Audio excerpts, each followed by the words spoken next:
Because what you don't know about energy can kill you. Here's Alex Epstein. Welcome to Power Hour. I'm your host, Alex Epstein. As you might be able to tell from the setting, it's getting to be night here in Southern California. I'm recording this on the evening of March 31st, so last day of March heading into April. And I'm actually curious what kinds of April Fool's jokes people will be having, because it's a really tough time in our country's history. And I think almost everyone believes that. I think my perspective is I'm much more concerned about the state of freedom in our country versus the state of a virus in our country, although I am very concerned about the state of the virus, but I am very, very, very, very concerned about the state of freedom. On this week's Power Hour, I've got two really interesting interviews, so it's going to be another maybe Power Hour and a half.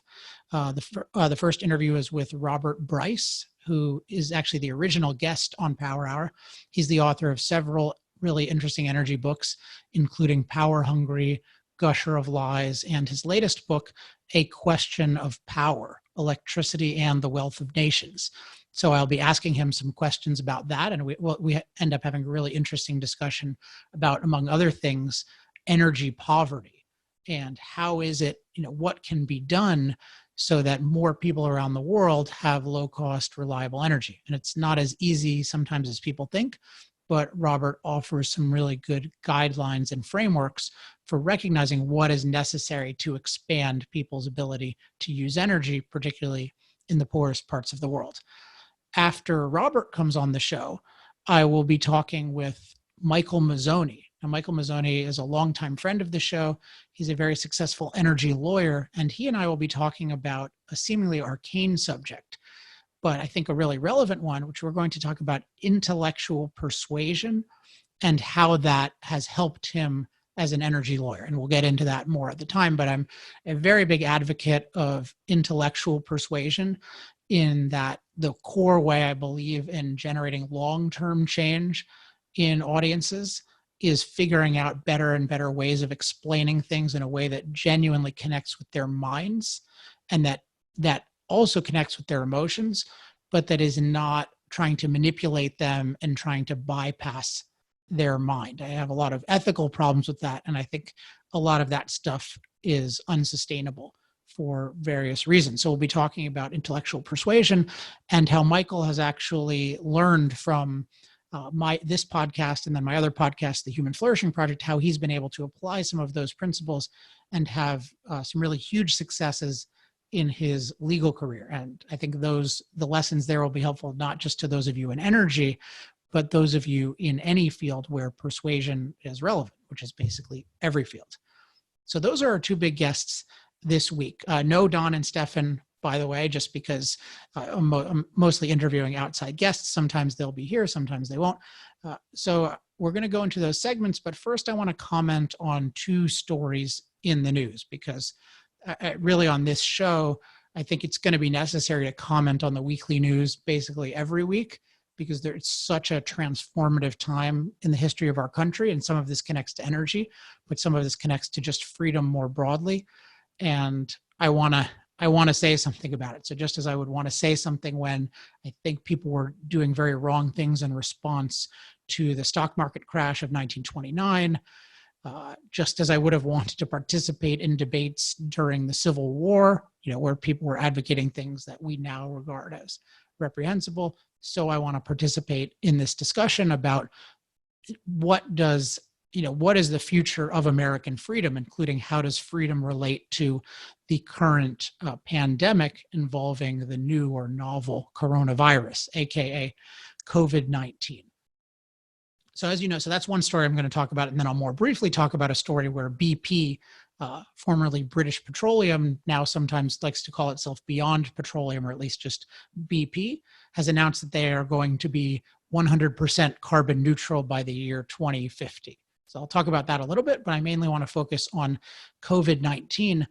And in particular, at least one of the big news developments is that President Trump held a press conference on Sunday, and he talked about how he wants to extend what he would call social distancing guidelines, but really you can think of this as the indefinite universal lockdown, saying that the universal lockdown should be extended until the end of April. But then, and there were some models invoked in saying, well, we're already, there were going to be 2 million people who died, and now it's going to be maybe 200,000 or maybe less. So we're saving literally millions of lives doing this.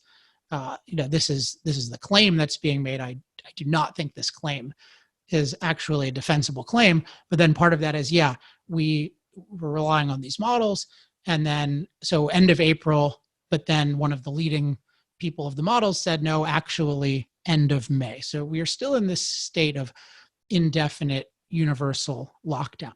And it's a tricky issue to talk about, because we really, really, really don't want more people than necessary to die of what can be a horrific disease. It's not the only horrific disease, but it's the one that's captured our attention and has certain really scary properties, including how contagious it is.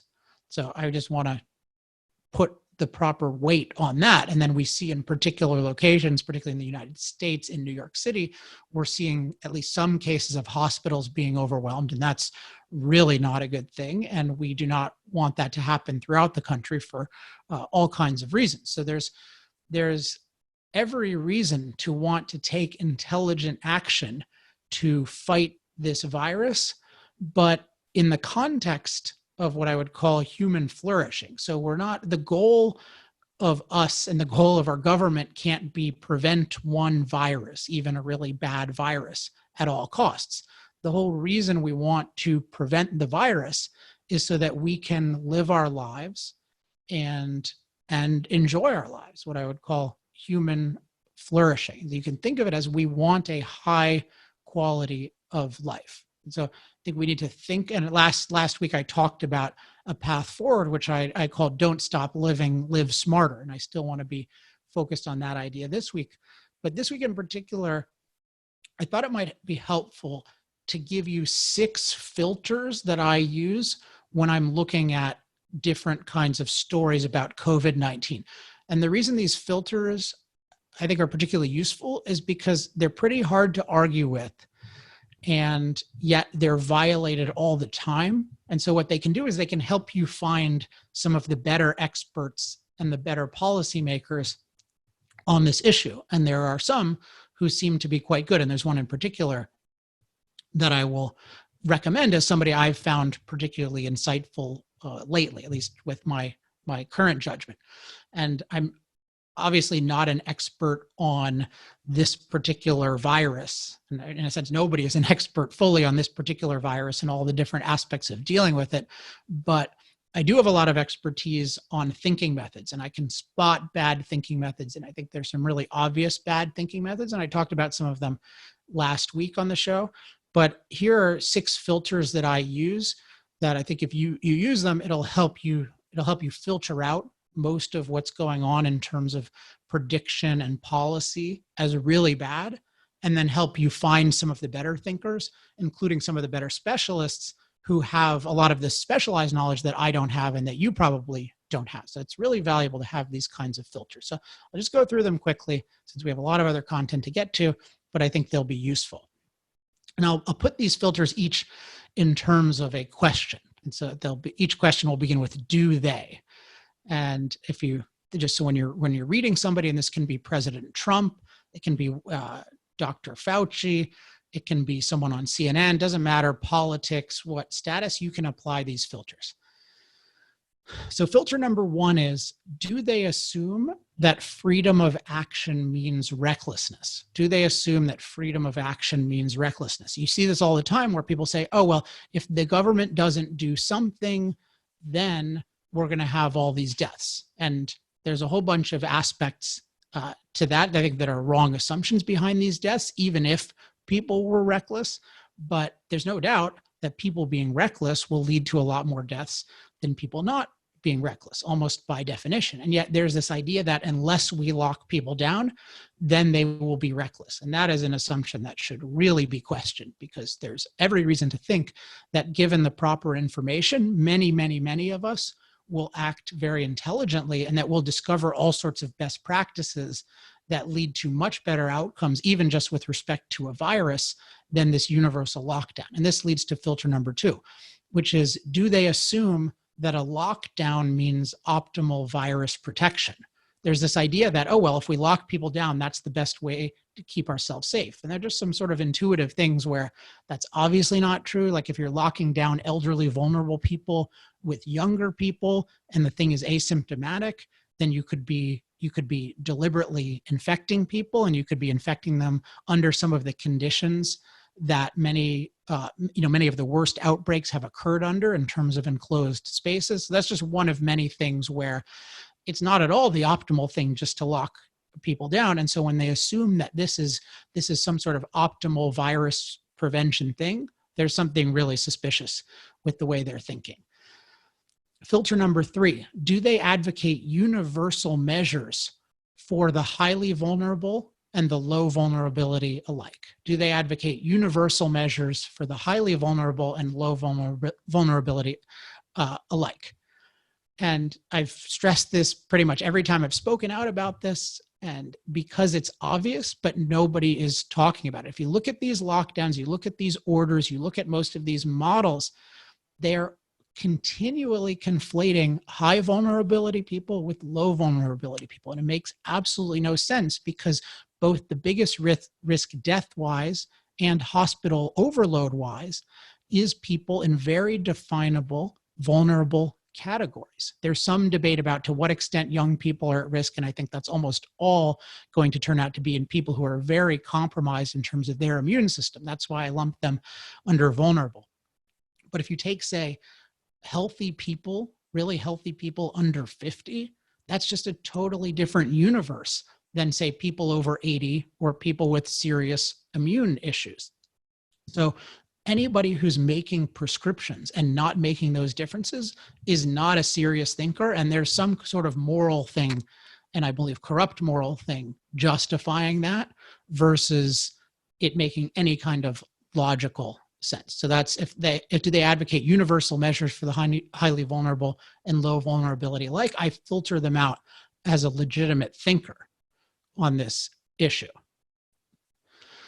The fourth one is, do they equate diagnosed infections with actual infections? Do they equate diagnosed infections with actual infections? It is so outrageous what happens. And this goes to this statistic of the death rate. So the death rate means the real death rate of something is how many people die over how many people have it.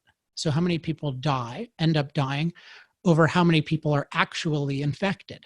And yet the way the death rate is usually calculated in all sorts of prestigious sources is it's measured by how many people die over how many people are diagnosed infected. And yet one of the whole attributes of COVID-19 is it is super contagious, in part because it is asymptomatic or invisible in a huge number of cases. And part of what we don't have really good knowledge of is how often it goes undetected. But there's really credible evidence that it's at least a 10-to-1 ratio, and that there are 10 asymptomatic, unreported actual infections for every diagnosed infection. And so if you say something like, oh, well, there's a 2% death rate, but you're off by a factor of 10, then that's 0.2%. That's twice the flu.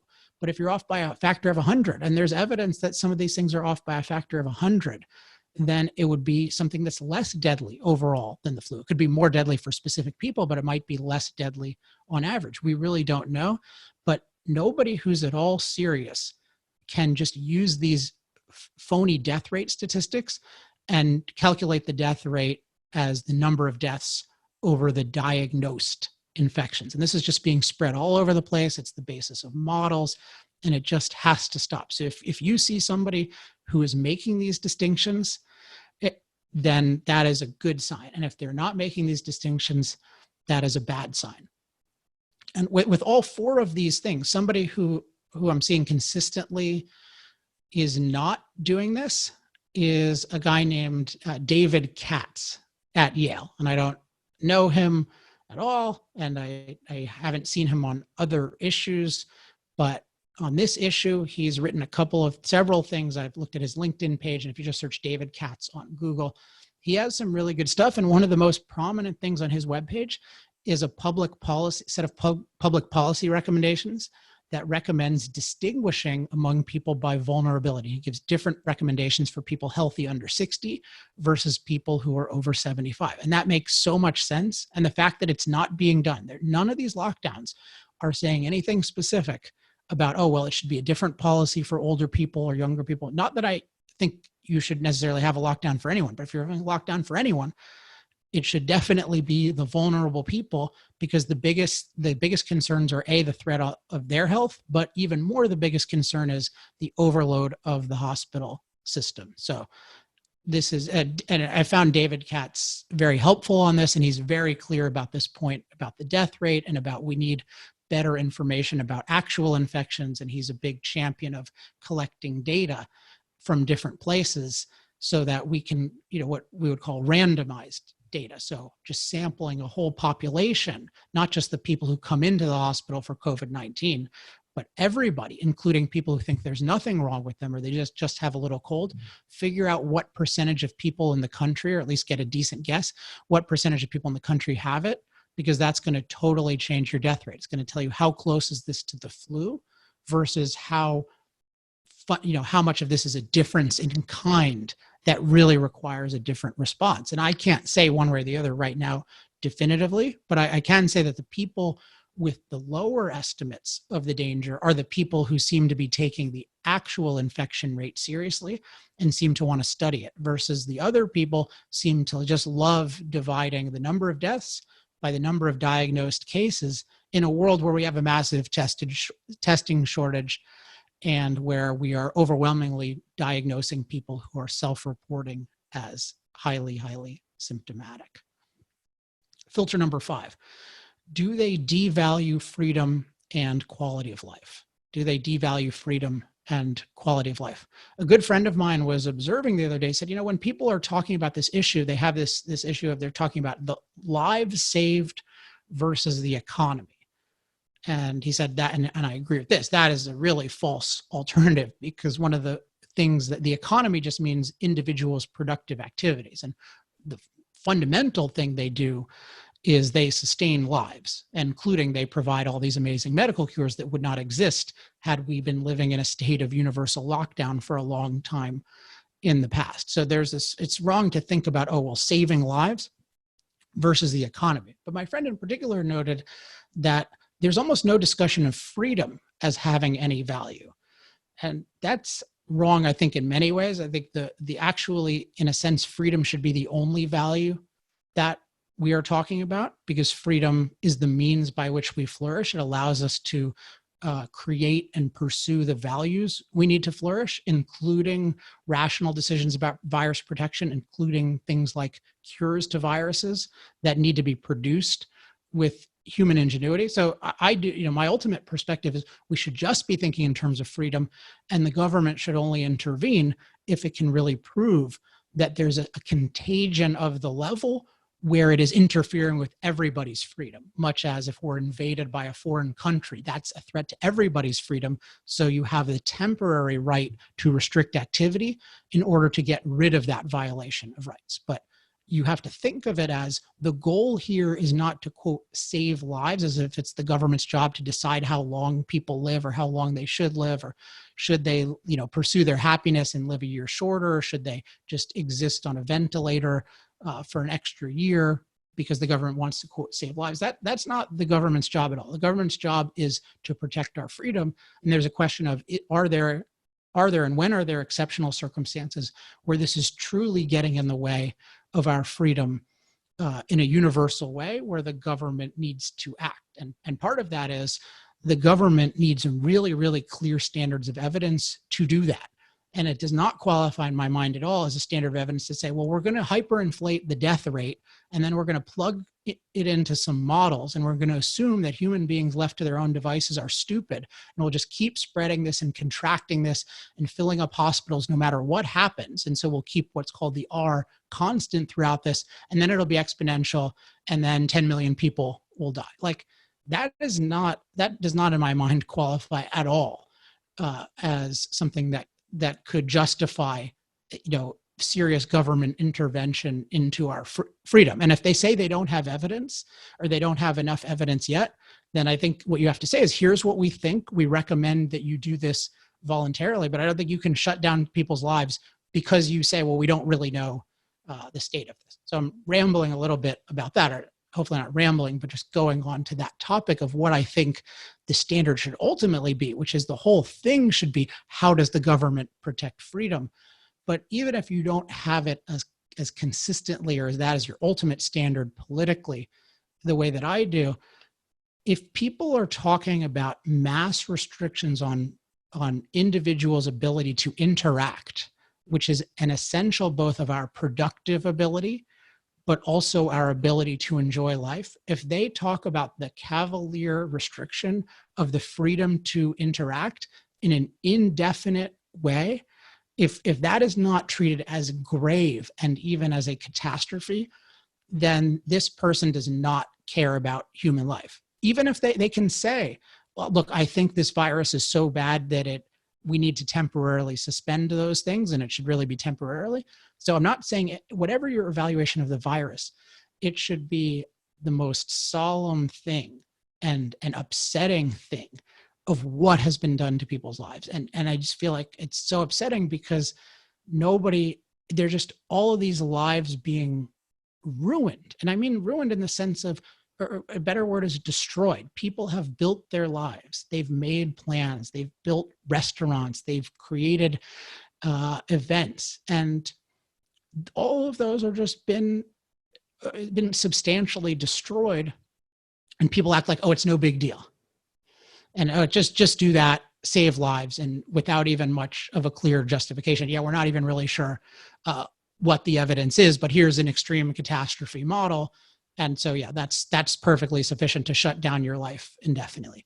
With that kind of attitude, there's something deeply, deeply wrong morally, and I would say psychologically, with that kind of mentality. So that's a filter that I use. Again, I'm totally open to somebody who says, look, I think the virus is this bad, and so we have to pay this huge cost to fight it. I'm very doubtful of that given the evidence we have right now, but that at least makes sense. But if they do not care what is happening to the life of really now billions of people around the world, and that they're substantially being destroyed in ways that will compromise and hurt people's quality of life for years and years on end, and in some cases, the rest of people's lives will be negatively affected by this. If they don't care about that, and they just care about, oh, well, all that matters is extending the life, is delaying the death of already really sick people for 3 months, then I submit they're not concerned with life. It's more like they view life as living death. And that's a pretty harsh assessment, but see if you can come up with an argument against it. So this filter of, do they devalue freedom and quality of life? That's a really big one for me. And then finally, do they treat the goal as eradicating COVID-19 instead of managing COVID-19? It's really important that we be clear on our goal at all times. And I think ultimately the goal has to be protect people's freedom so that they can flourish. That I see as the ultimate goal, the political goal, which enables the moral goal. So the political goal of protecting freedom, which enables the moral goal of being able to flourish, including being able to produce and including being able to interact. But within that, if you're talking about a virus, there's this question of, okay, are we trying to get rid of this? Are we trying to rid this from the earth? Is that the goal of our efforts? Is that how we're going to measure success? Or are we trying to manage it? Are we trying to make it more like the flu? If it's much more extreme than the flu in terms of its actual death rate, or are we trying to manage it so that it becomes much less deadly? I think that's a noble goal. And if eradication was really possible, I think that would be a great goal. But what we've heard over and over and over from the experts, and I haven't heard much contradiction to this at all, is that it's like the flu. It's not something we can eradicate. It's something that we can manage. And yet the government is treating this, it's saying, well, we want to win. We want to defeat this. And there's way too much of a conflation between eradication and management. You can say, okay, well, I want the rate of it to go down, or I want it to go, but But even there, you have to be really careful, because the ways that people are saying, well, I want the number of cases to go down by this date. But if you're saying it's inevitable that 50% of the population is going to get it, then it might not make sense for cases to go down that much. And that if you're holding this false goal of eradication, you're using that as your standard, then you're going to compromise every other goal in service of this irrational goal. So right now, the evidence that I see, people who are talking about management, I respect. People who are talking about eradication, I don't respect, unless they have some fantastic argument as to how that's possible. Then I'm definitely open to it. But in particular, where people do not distinguish between eradication and management, they jump back and forth, that is a recipe for disaster. And it's not just a recipe for disaster, but disaster is being cooked right now. I think we're taught to think in terms of disaster as X number of people get this virus, but we're already having it be, hundreds of millions of people are having their lives deeply, deeply damaged. That to me is a disaster. Going into another Great Depression, which is a real possibility, that is a disaster. And even if it didn't decrease life expectancy, and it probably would, but even if it didn't decrease life expectancy, but it just made people more miserable for 10 years, I would regard that as a tragedy. And if people don't care about human happiness, then they don't really care about human life, because the reason we want to be alive is to enjoy ourselves, to be fulfilled. It's not to just exist for one more month or 2 more months, just to exist as in a miserable state. So those are the 6 filters. I hope that's helpful. Interested if any of you have any filters that you use. As always, if you have any ideas, you can contact me at alex@alexepstein.com. Okay, second story, and this is going to be a quick one. BP has agreed to be carbon neutral by 2050. I know a lot of people from the energy industry watch this. Well, now you can watch it because it's on video, or listen to this podcast. And my main reaction to this is just do not do what BP is doing. What they're saying is, if they are a solvent company by 2050, which is a real question, they are not going to do this. There's no way they're going to do this and not. There's nobody today has any idea how to produce energy in a carbon neutral way. Solar is not produced in any kind of carbon neutral way.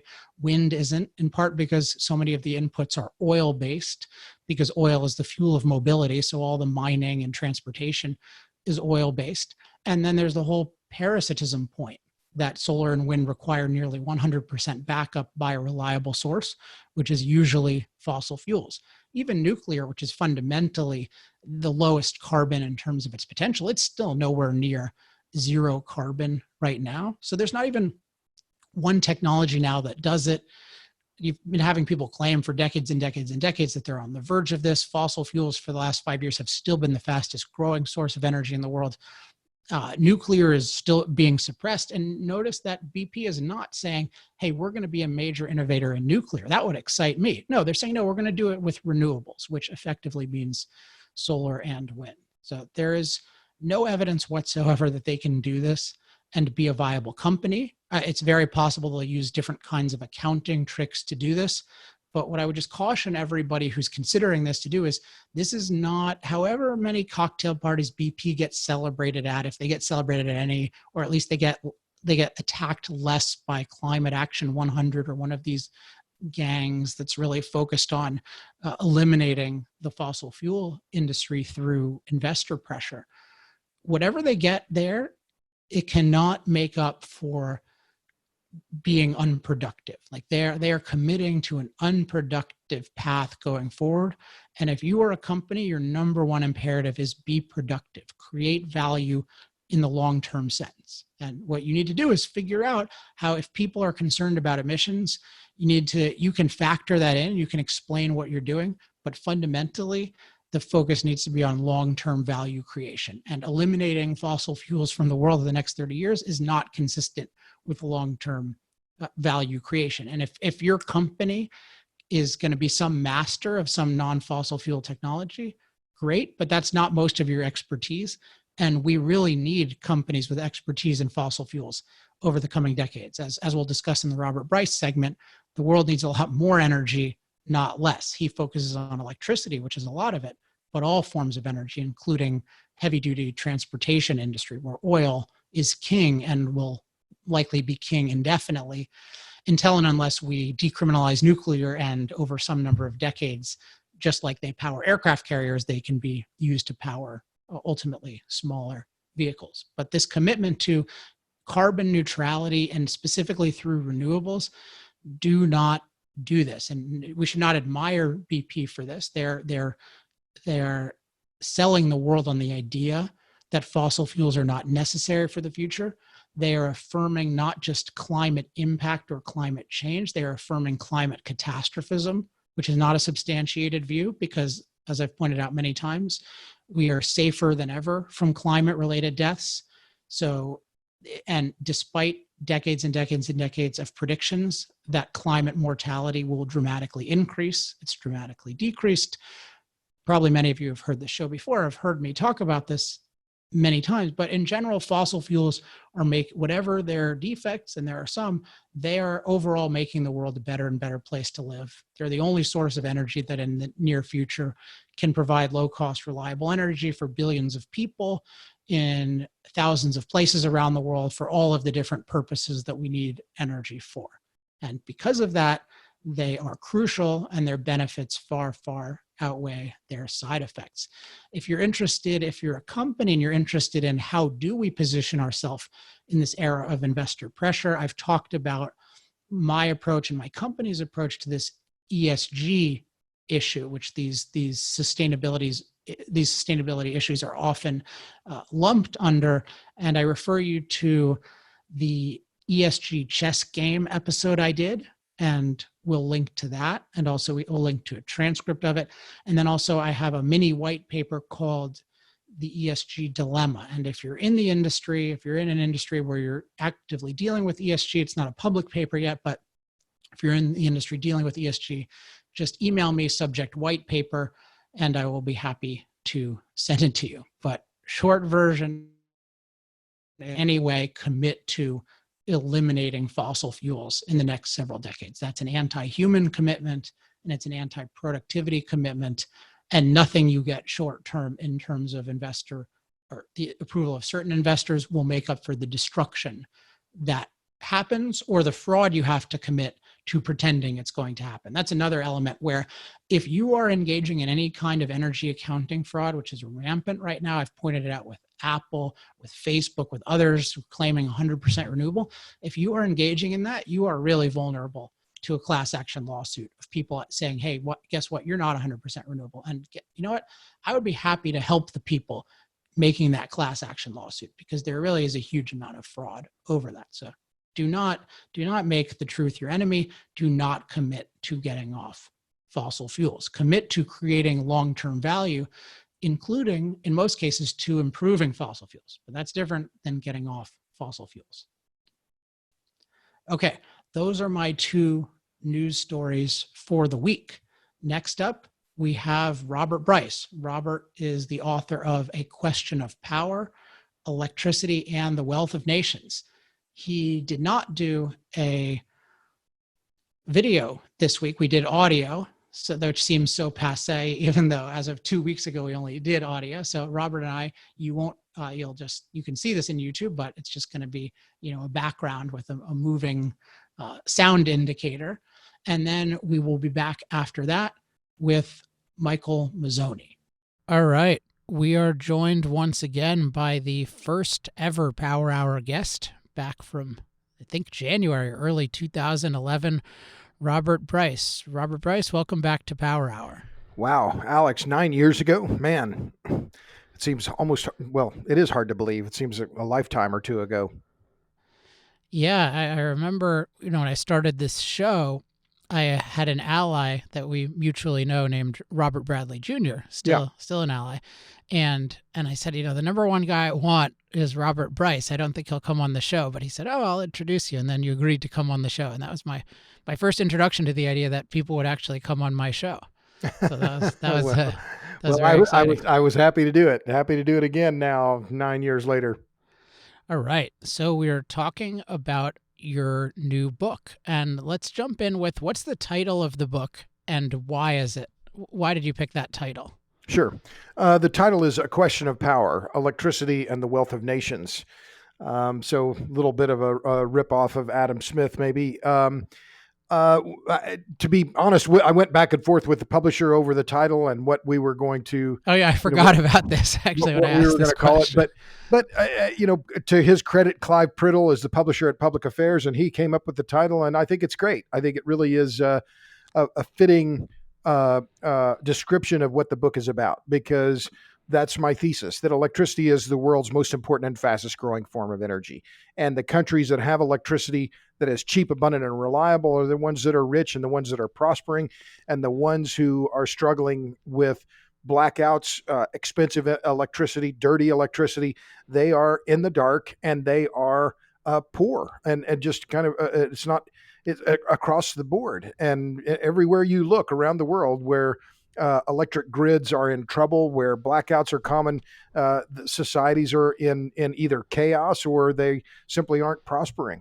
So, of course, you've written a bunch about electricity and energy more broadly in the past, but I've only read part of this book so far, but I've actually gotten the chance to watch Juice, the documentary, and so I got to see some of the research firsthand that inspired, or at least informed, this book. And it seems like you're even more enthusiastic now about electricity. And one thing that you emphasized in the movie and in the book is how electricity is particularly valuable in liberating women. So I'd like you to expand on that.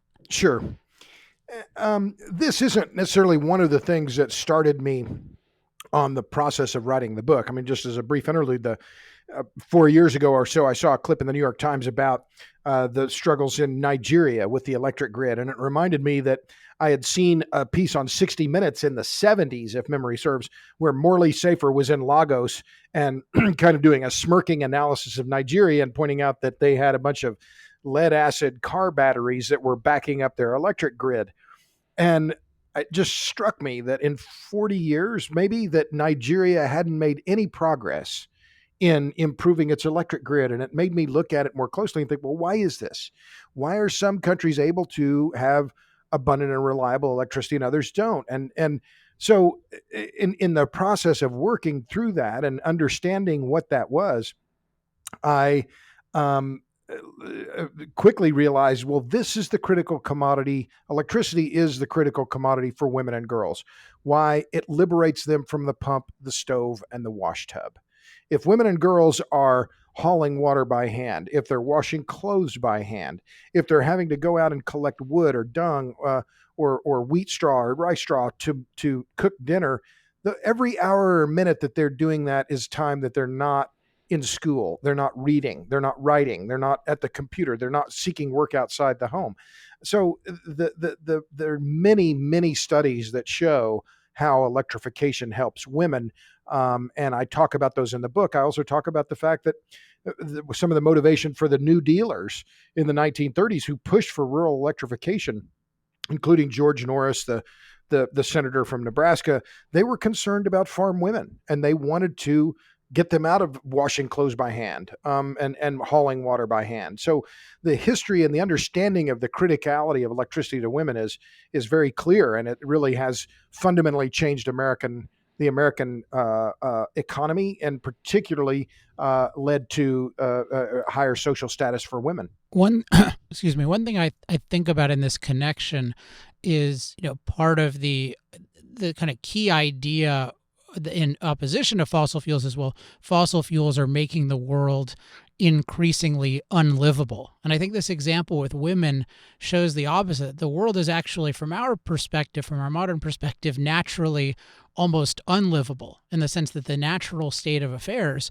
is one in which your environment is not giving you the sustenance and the protection that you need, and so you need to produce it. But because you have no machine power, then you are spending all of your time in drudgery producing your sustenance and your protection. And then you just look at, I think you have there's a great photo in the book about what's the little guy's name? It begins with an R, I think, like the electricity Ready mascot. Yeah, ready kilowatt. And you just see, like, he's showing people, and particularly women, like, here are all the things you can do. And now, oh, wow, a machine can wash your clothes. Right. And a machine can clean your floor. And then you're talking about, a machine, and you need the machine to even gather the most primitive form of energy to give you warmth, which is so important. It just strikes me, wow, that a cornerstone of a livable world and a livable life is electricity. And then, of course, it has to be low cost enough where people can actually afford to use it. Exactly. And that history of ready kilowatt is really fascinating. And in that it was a cartoon character created by a guy named Ash Collins, who worked for Alabama Power in the 20s, in the 1920s, and created this cartoon character who then appeared in cartoons and in newsreels or in movie, newsreels and cartoons before in movie theaters before the age of television. But it was designed to encourage increased electricity use, and it was aimed directly at women. And he would, was this cartoon character. I wash and dry your clothes, play your radios. I can heat your coffee pot. I am always there with lots of power to spare because I'm ready kilowatt.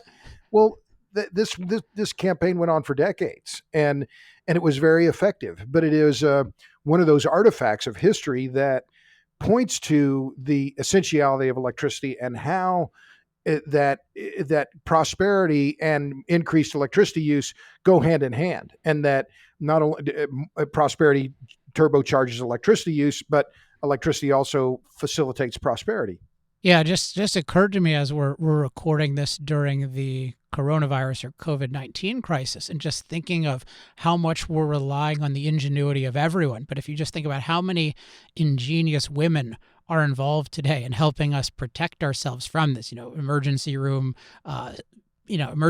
doctors, innovators in pharmaceuticals, and all of that mental labor has been liberated, right? In a way that it wasn't. And then you look at other societies, and they're still in a manual labor form, which leads me to the next issue I want to talk about, which you have a whole section about, which is the state of electricity around the world. And you have a fact which I've already been using all over the place, but I'll let you say it at least this time. I'm sure I've said it already on this podcast, but your fact about electricity usage in your refrigerator. Sure. And this is one of the, thank you for bringing it up, because it's one of the what have I done in my career that, I've written 6 books. This is number 6. How I view what I do is I'm a popularizer, right? I try and make the complex simple, give people comparisons that they can understand very quickly. I'm not the first one to do this. Todd Moss, who was at the Center for Global Development, now he's the head of an outfit called the Energy for Growth Hub. He did an analysis that used his refrigerator to look at electricity use in Africa. Well, I just stole his idea and used it myself. I got a watt meter. I plugged in my kitchen refrigerator. My kitchen refrigerator, average fridge, I bought it at Home Depot, uses about 1,000 kilowatt hours per year, my refrigerator. Well, then I went and worked with a friend of mine, a colleague of mine here in Austin, Seth Myers, looked at World Bank data, crunched it. We found there are 3.3 billion people today who use less electricity than my refrigerator. There are 3.3 billion people. I call them, they live in the unplugged world. They live in places where per capita consumption of electricity is less than 1,000 kilowatt hours per year. So, I mean, this is the great inequality in the world today. It's between the electricity rich and the electricity poor, and how we bridge that gap, how we deal with it, the fuels that we're going to use to bring more people out of the dark and into the light. This is the critical question for the 21st century. Just in case people like the following conversion, I'm a big fan of converting everything to food calories, because that's kind of the energy unit we have the most familiarity with. So a kilowatt hour is 860 food calories / kilocalories. So you're basically talking about 860, Robert's refrigerator is using like 860,000 calories itself a year. And, we want people to be able to use way, way more. The average American uses something like 100, we use 100 times as many machine calories as food calories. So let's see, a couple of things there. So we have 3 where is the energy poverty concentrated, or the electricity poverty in particular? Well, if you look at this globally, it's South Asia, India, In India alone, or the average per capita consumption of electricity in India is about 800 kilowatt hours per capita per year. So effectively, all of India on a per capita basis uses less electricity than my refrigerator. All of India is unplugged. There's a billion people right there, 1.2 billion people. All of Pakistan, Bangladesh, numerous countries in South Asia, Africa. It would, nearly every country in Africa fits in that 3 billion people unplugged bucket, I guess. But the other thing, and I think that's important to understand, Alex, and this is one of the things that's really not disheartening, but I think it's a reality check on this inequality problem, is that how do we solve it? And I'm using now the papal we, the royal we. Well, who's we? I mean, can Americans do something about electricity poverty in Pakistan? Well, maybe, I think, but only through ingenuity, only through innovation, only through making electricity cheaper and systems that will make it cheaper. Because those countries where electricity is short generally lack integrity, and that's one of the things I also talk about in the book, or what I call the power imperatives: integrity, capital, and fuel. For a grid to work, for an electric grid to function and function well, the environment, the social structures around that grid require integrity, capital, and fuel. And integrity is the most important. The system can't leak. There has to be trust in the system. People who use electricity, the people who run the grid, they all have to believe the system is legit. And if they don't, the thing falls apart. Yeah, and this is one of the big topics I wanted to talk about, is these three imperatives. But before we get to those, you also have a classification of, I believe there are 3 levels of electricity usage. So what's your terminology around those? Sure. We divided or trifurcated the world into 3 buckets: the high watt, low watt, and unplugged worlds. And the high watt world is us, right? It's at less than 20% of the world's population.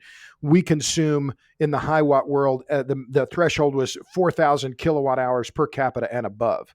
And I chose the 4,000 kilowatt hour cutoff purposely because of an analysis done, I think it was 2001, by a scientist named Alan Pasternak, who worked at Lawrence Livermore National Lab.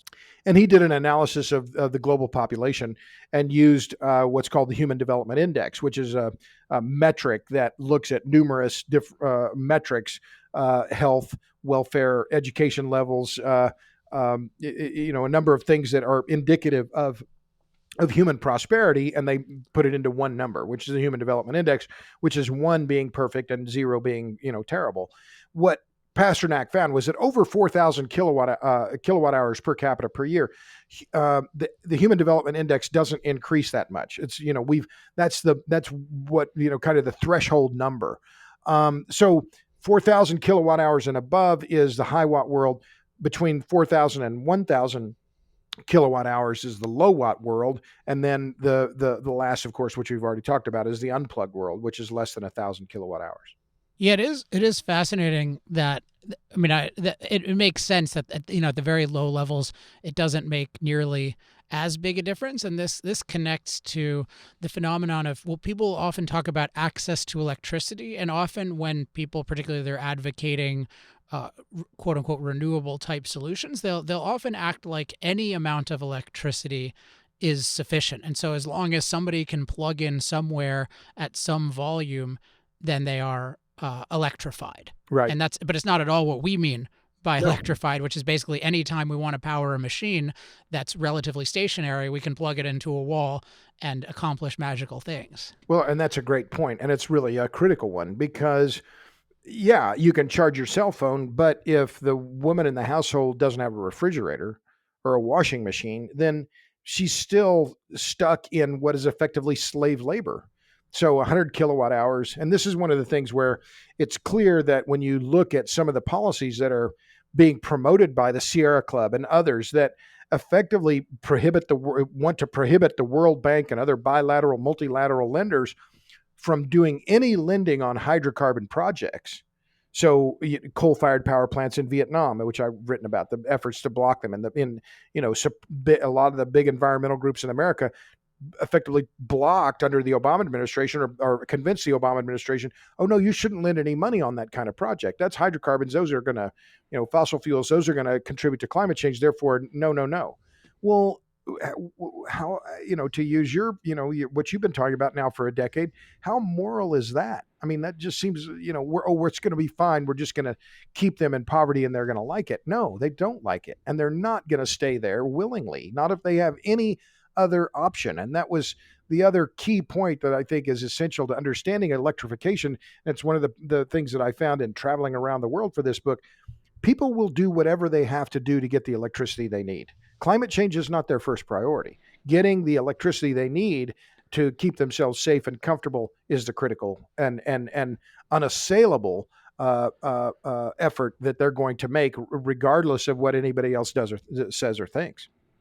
Yeah, I find that very heartening that they have a human spirit and a desire to live, because it's, people call it climate change, but it's basically they're saying, yes, there are higher priorities to me than the number of molecules of CO2 in the atmosphere. Like, I care more about the number of years of my life, the number of hours a day I'm not working manual labor, the number of hours my kid can go to school. They're thinking of life in a holistic way. And if they're thinking of CO2 levels, it's one part of a whole. Whereas the whole modern dogma is to say the only thing that matters is get CO2 levels back to where they were before human beings did anything significant.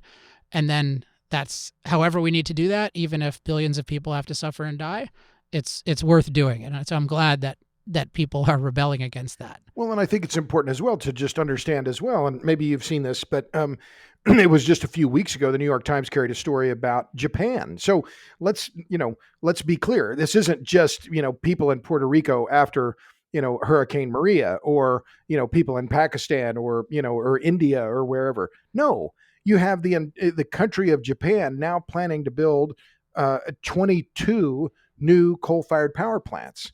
And well, why are they doing that? Well, one, because after Fukushima, they shut down effectively all of their nuclear capacity. Second, they understand it's a very densely populated island. They can't possibly depend on renewables to provide the level of the vast amounts of electricity they need at prices they can afford. So they're building, and have already built just in the last few years, a half dozen or more new coal-fired power plants. And they're doing so because they know if they don't have abundant and reliable electricity, their entire industrial base is going to die, and they can't afford that. Toyota, you name it, Nissan, the great Japanese brands, they depend on in industrial levels of electricity at the terawatt hour scale that they know will be available 24/7. So let's then put this in the context of, so we have the three different levels, and including the unplugged all the way to the high watt, and then there are these three imperatives. So they are integrity, capital, and fuel, right? Yes. And so we talked a little bit about integrity, but I want to just ask a little bit more about that. So with the integrity, whose integrity is it? Is it, it might be multiple people's. Like, is it the government? Is it the grid? Is the core thing that somebody creating electricity needs to be able to make a return on it? What's the essence of integrity? All of those. Absolutely. So just a quick vignette that I think helps explain this. So I show in the book, I have a graphic based on just straight out World Bank data, that when Saddam Hussein was in power in Iraq, and let's be clear, Saddam Hussein was a son of a bitch. He was a murderous thug. But when he was in power in Iraq, which went from roughly the early 70s through the mid 2000, I think it was captured in 2005, hanged in 2006. But from the time of his early days in power through the beginning of the Second Iraq War, electricity theft in Iraq was effectively zero. The integrity of the Iraqi electric grid was maintained. Why? Because people knew you don't steal from Saddam. If you steal electricity from Saddam, bad things could happen, really bad things. Well, after Saddam is captured and hanged, electricity theft in Iraq skyrockets, right? Because what did Saddam do? He maintained integrity, the integrity of the grid. He maintained, of course, through force and intimidation. But he maintained a certain level of integrity in the Iraqi society. And the people who were running the Iraqi grid weren't going to steal, or if they stole, they weren't going to steal too much. And the people who were using electricity, they may have stolen, but they weren't going to steal too much. After the integrity goes out of the system, after it's clear no one's in charge, well, then everyone starts stealing. And the same thing, we saw this, directly in Beirut. Lebanon is a failed state. It's a proxy state where the Americans, the Israelis, the Saudis, the Iranians, everybody wants a little, bit of control in Lebanon. So what do you have in Beirut? You have entire sections of the city that are controlled by Hezbollah, the Iranian-backed militia, where they don't pay for their electric bills. They don't pay for electricity in that section of Beirut. And when the EDL, the grid operator in Lebanon, says, well, you should pay us, and Hezbollah just looks at him and gives him the, one-fingered salute and says, you come make us, we'll shut down the city. We'll have a general strike and then see how you like it. So this integrity is critical, and it can't be imposed from outside, but it's absolutely essential for the proper functioning of the grid, which has to pay for itself. Yeah, I think I'm really happy that you took on this topic in this section of the book, because often those of us who are advocates of hydrocarbons, one of the values we can point to is people becoming newly empowered with hydrocarbons. And that's crucial. And one thing policy-wise that absolutely needs to happen is we cannot restrict people's ability to use them. I mean, I think anything we're doing in terms of forbidding, discouraging poorer people from empowering themselves, I regard that as immoral. But it's, and as you mentioned also, any innovation we can do to make energy lower cost, that's obviously going to help. That's going to be a positive factor. Yeah. But we really need to recognize. Can I jump in? Oh, of course. One quick point there, because what's interesting to me as well is that in societies where integrity is lacking, such as in Lebanon, or when you look at Puerto Rico after Hurricane Maria, what was the critical fuel for providing electricity? It's oil. Now, you and I would never, and utilities in the United States would only use oil as the last resort. Now, pre-1973, the first OPEC oil, during the OPEC oil embargo, a lot of utilities in the electric sector in the United States were using oil. Oil was used for about 20% of electricity production in the U.S. But as soon as the price went up, everybody, no, we start burning coal, because in the Carter administration, Jimmy Carter said, we need to be burning more coal. And so utilities responded. But the integrity issue and the oil-fired electricity factor are closely tied, so that in Africa, in rural areas where integrity is lacking, oil-fired electricity is the only option, because it's the only fuel that can be delivered and maintained where the grid will have integrity. And so when integrity is lacking, the consumer pays very high prices for their electricity because they're having to rely on oil. Great point. And by the way, if we have a Green New Deal, I'll bet oil-based electricity is going to skyrocket. Because that's how people are going to protect themselves from the unreliable, I wonder whether grid. How long this, with the coronavirus and the economic damage that it is having, both here in the United States and around the world, just how robust the support for the Green New Deal is going to be when we get through all of this. Yeah, because I saw a story out of Europe. I didn't read it in detail, but I saw like the headline and maybe a paragraph just about how EU officials are saying, yeah, we have to scale back some of our green ambitions. And I'm saying, okay, but you're scaling them back basically because your productivity has already been decimated and you don't want to decimate it more. Well, maybe you should have considered the wisdom of having an ambition that would decimate your productivity. And that's in the US. I've been doing a little bit of TV on this. We're getting a preview of the Green New Deal in terms of what does it look like when our ability to produce is dramatically decreased. Well, it sucks. And that's a mild preview of a Green New Deal. So just to go back to this, the three imperatives. So I was just getting into, I think it's really important to talk about sometimes the harder things to talk about, which is what do countries need to do? What do people need to do on their own to make electricity possible? And this integrity issue is crucial. And it's part of why if we're saying anything, as a country, one thing should be, hey, you need a business environment where people can make money on projects, exactly as if, you're not going to start a steel plant in Nigeria if people can just steal the steel.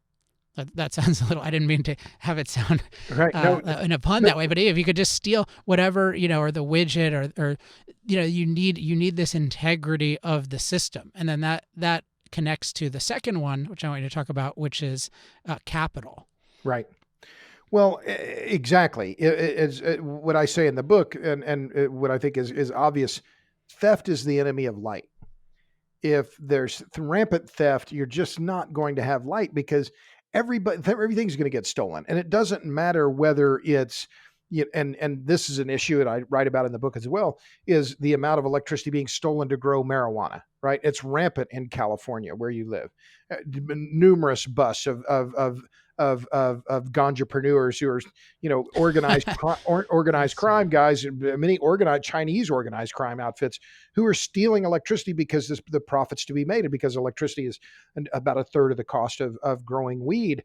But whether it's marijuana growers stealing electricity, or whether it's the people running the grid who we'll get a loan from the World Bank, and then half of the loan money ends up in a Swiss bank account, or in the Canary Islands or Grand Cayman or somewhere else, that ends up with a failure of the grid, because and that integrity can't be imposed from the outside.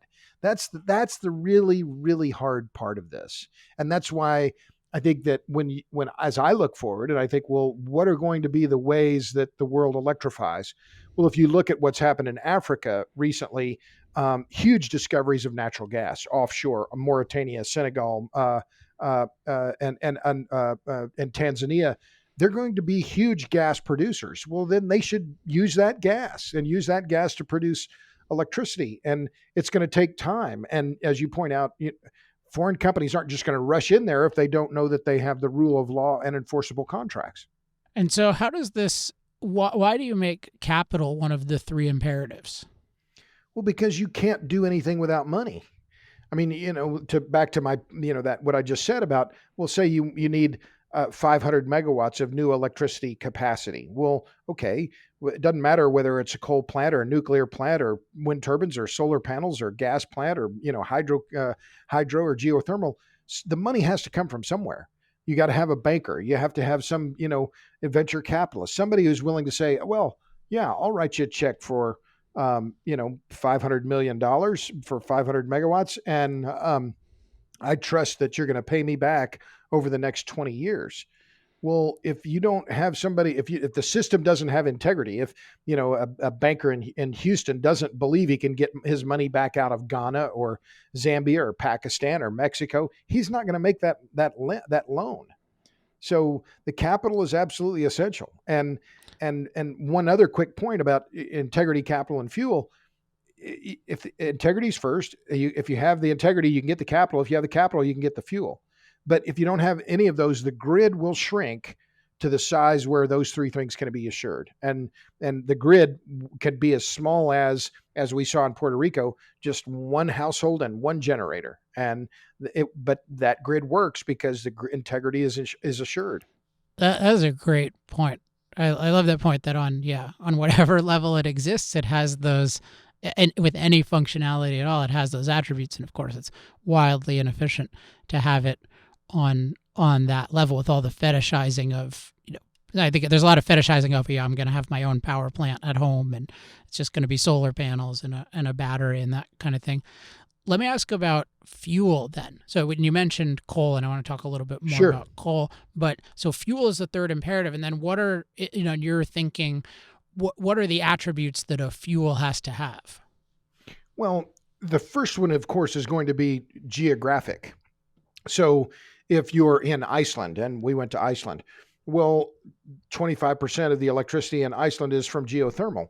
Well, that's great for Iceland, but that's not going to work in Nebraska. There's no geothermal resource in Nebraska.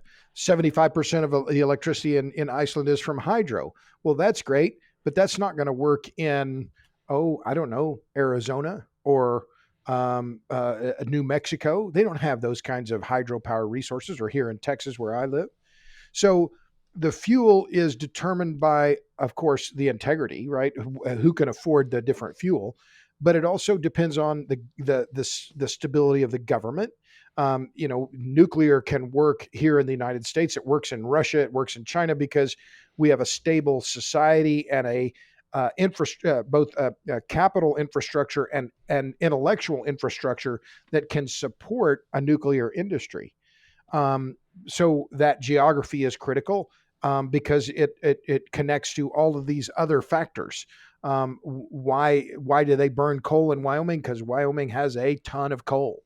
The same is true, in Russia. Why do they burn so much coal in Russia? Because Russia has a whole lot of coal, and the same with China. So a lot of factors go into determining the fuel mix.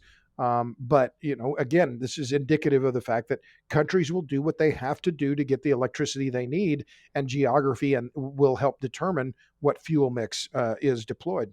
And then why is coal so universal, particularly in the developing world or the empowering world? Well, there are a lot of reasons, and this is one of the things that everybody in the environmental left loves to hate coal. Well, okay, that's easy to do, right? Oh, it's black and it's old, and but it's persisted since the days of Edison. Since 1882, when Edison created the first central power plant on Pearl Street in Lower Manhattan. He used coal. And here we are now 140 years later, and coal still provides roughly 40%, 38 to 40% of all global electricity. Well, why is that? Well, again, because countries are going to pick the fuel that works for them. But when you look at coal, again, this is about geography. The deposits of coal and coal mines are widely dispersed geographically. The fuel is cheap. It's not just abundant, it's super abundant. And the price isn't affected by any OPEC-like entities that can be manipulated. And then you add in the final thing, we've been building and operating these coal plants now for more than a century. The technology is well established. There's very little political or technology risk. And there are a bunch of different companies that can build them. Japanese companies, American companies, Russian, Chinese, and those companies can help get financing from their host countries. So that's why today there are 200 gigawatts of new coal-fired capacity under construction, not being talked about, not just on the drawing boards. No, they're being built now. Now, will they run at 100% capacity? No, they won't. But these countries and companies are doing what's in their self-interest. And I talked about Japan earlier, and that's a classic example. They're going to build ultra supercritical, that's very high efficiency coal combustion. They're building ultra supercritical power plants in Japan because they know they're reliable and affordable. One point I think about a lot is that the energy is only useful if it's low cost and reliable. It's at least only useful to most people if it's low cost and reliable. And then to be low cost and reliable, you need a whole process of producing it that ends up being low cost and reliable. And with coal, you're mentioning these different attributes that allow people to do this, to generate energy, to generate electricity this way in all kinds of different places around the world. And then you just think, oh, well, yeah, what is people don't realize? Oh, yeah, geothermal, that's going to be hard to do where you don't have geothermal. Hydro is even quite limited. Nuclear can be difficult to do in certain places. Natural gas can be difficult because there's more, the transportation isn't nearly as easy. So I'm glad that you've been continuing for all these years to recognize the value of coal, because it's become fashionable for people to say, oh, well, we don't need coal, we have natural gas. And yet there's a really good reason why billions of people, particularly the poorest people,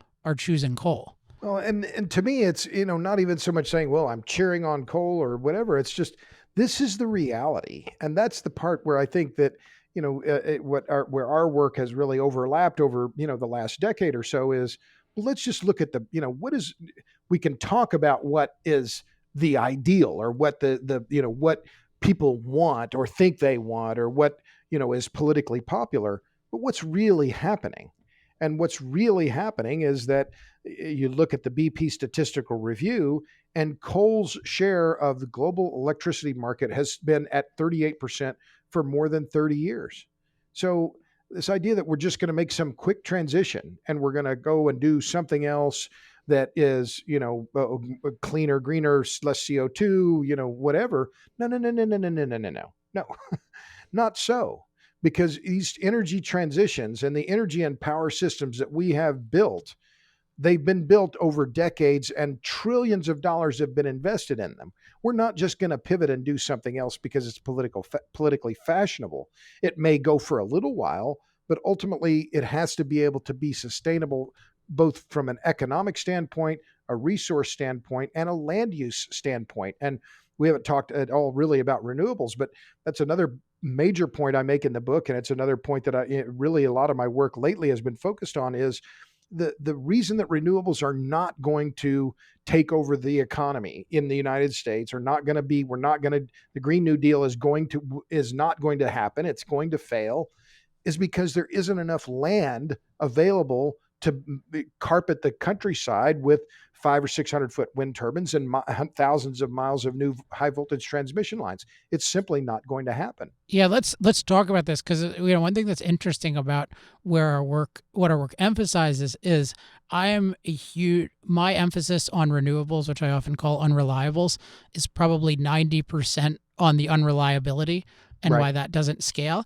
And you are really, talk about that, but you also talk a lot about land use.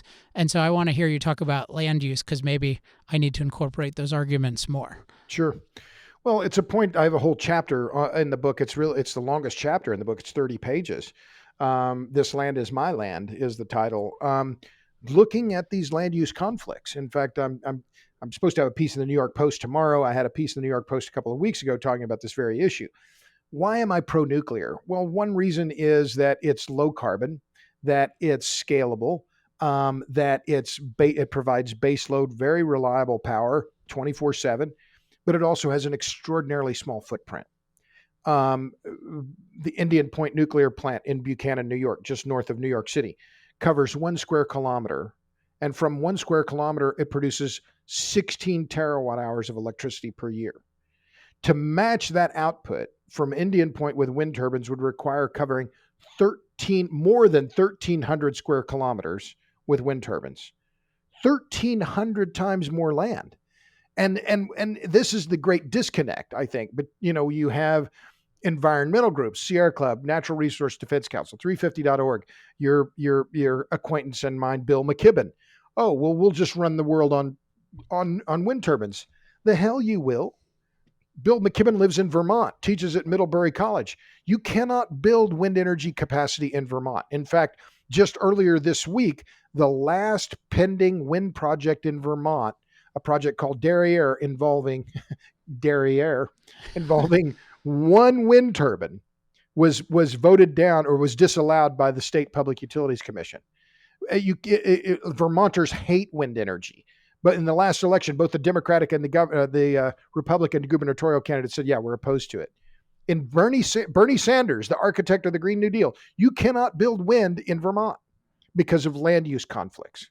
So this idea, there are many reasons, there are many problems with renewables, and the unreliability, the incurable intermittency is one of them. But I think as I've said many times, it's even before that. Where are you going to put it all? Just, go slowly. I'm from Oklahoma. I'm kind of slow. Tell me where you're going to build and you're going to put hundreds of thousands of wind turbines. It's just not going to happen. Well, the argument is because you'll sometimes get this from Elon Musk has a version of this with solar, because they'll say, well, if you just, the solar version is if you just put all the solar panels, you take a really sunny area and you run some, estimate of this many kilowatt hours a day. And if we just put it here, it wouldn't take up all that much space. And then, and compared to the whole country. So they'll show it'll be some fraction or even a decent fraction of a modest sized state. And they'll say, oh, that doesn't take up that much room. And for the wind turbines, they can say the same thing. They'll just say, yeah, but you can live around these wind turbines. And if they were all really bunched next to each other, they wouldn't take up that much space. So they can be on farms and they can be in landscapes, and it's not a problem. So what do you say to that? Yeah, I like where you said, well, you can live near them, right? So you live in Laguna Beach, California. How many wind turbines are in Laguna Beach? 0. Oh, gosh. Well, imagine. Well, in fact, you can't build wind turbines in California, pretty much anywhere in California, despite the fact that the state has, I think it's a 60% renewable electricity mandate by 2030. Since 2013, California has added a grand total of about 200 megawatts of new wind capacity. You can't build it. People don't want to live near it. People that have money will fight it and have fought it. So what is the wind industry doing? They're trying to go out in remote areas, like Hinton, Oklahoma. Well, my mom grew up in Enid, a little, wheat farming cattle community out in western Oklahoma. What happened in Hinton? The town of Hinton, population 3,000, they resisted a wind project being proposed by NextEra Energy, the world's biggest wind energy company. What did NextEra do? They sued them in state and federal court to force the little town to take these wind projects. So even if you say, oh, well, we'll just put it out there in flyover country, and I call this the vacant land myth, that there's just a bunch of vacant land out there that nobody cares about. Well, it's just not true. You live in California, San Bernardino County, California, the largest county by area in America, has banned large-scale renewables. So even if you could build more solar projects, whether it's thermal solar or photovoltaic, even if you could put wind turbines out there, you can't build enough high voltage transmission to get it from where the people ain't to where the people are, because the people that live in between those two spots don't want to look at your high voltage transmission lines either. So intermittency, yes. Resource intensity, yes. But land use, I think, comes in front of all of those. One thing I've thought about in terms of, I've been working on the second version of Moral Case. I've been trying to enumerate all the different fallacies that green energy activists. So where are you on that? When's the book supposed to be out? I thought you were done. Yeah, no, not done. It's early next year. I think it's supposed to come out in January, but it'll be worth it. There's no misery like a book deadline. Let me know. I understand this. Yeah, it's actually pretty fun to work on. I'm learning a lot. But one thing I would talk about in the fallacies section is one of the fallacies of green energy is that the Greens would actually allow it to be built, because a lot of the opposition that you're talking about comes from people in the name of, hey, this has too much environmental impact. And of course, from the perspective of land use, disruption of views and whatnot, it has huge impacts that if you're against development of the land, you're certainly going to be against development of this. I have one question about the wind turbines, which is, what's your assessment of the health effects? To what extent is that a legitimate concern by people versus to what extent is it something that's not legitimate? It's absolutely legitimate. The noise issue is real. The noise problems with wind turbines is real. It has been known not just for years, but for decades. The wind industry has tried to downplay it, act like, oh, these people are just a bunch of complainers.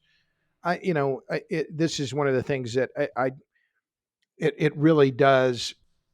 To say it aggravates me, it understates it. The scandal that has happened with the low frequency noise and infrasound that is being produced by these wind projects and that is being inflicted upon people in rural areas, both here in the United States and around the world, is unconscionable. If this were the oil and gas industry and they were doing, spewing this kind of pollution, because noise is a pollutant, there would be, you'd hear about it all the time from Sierra Club, 350.org, Natural Resource Defense Council, you name it, all the usual environmental groups. But because it's supposedly green and renewable, those people, they don't really matter, or they downplay it. Or, even in a publication in California they wrote several stories about this. It was a Sierra Club publication. They actually recalled the articles, pulled them back because it didn't fit the narrative. So the noise issue, it touches a nerve for me, because I've interviewed people who've abandoned their homes. If people are interested in this, just Google Dave and Rose Enz. E-N-Z is their last name. And it's on my website.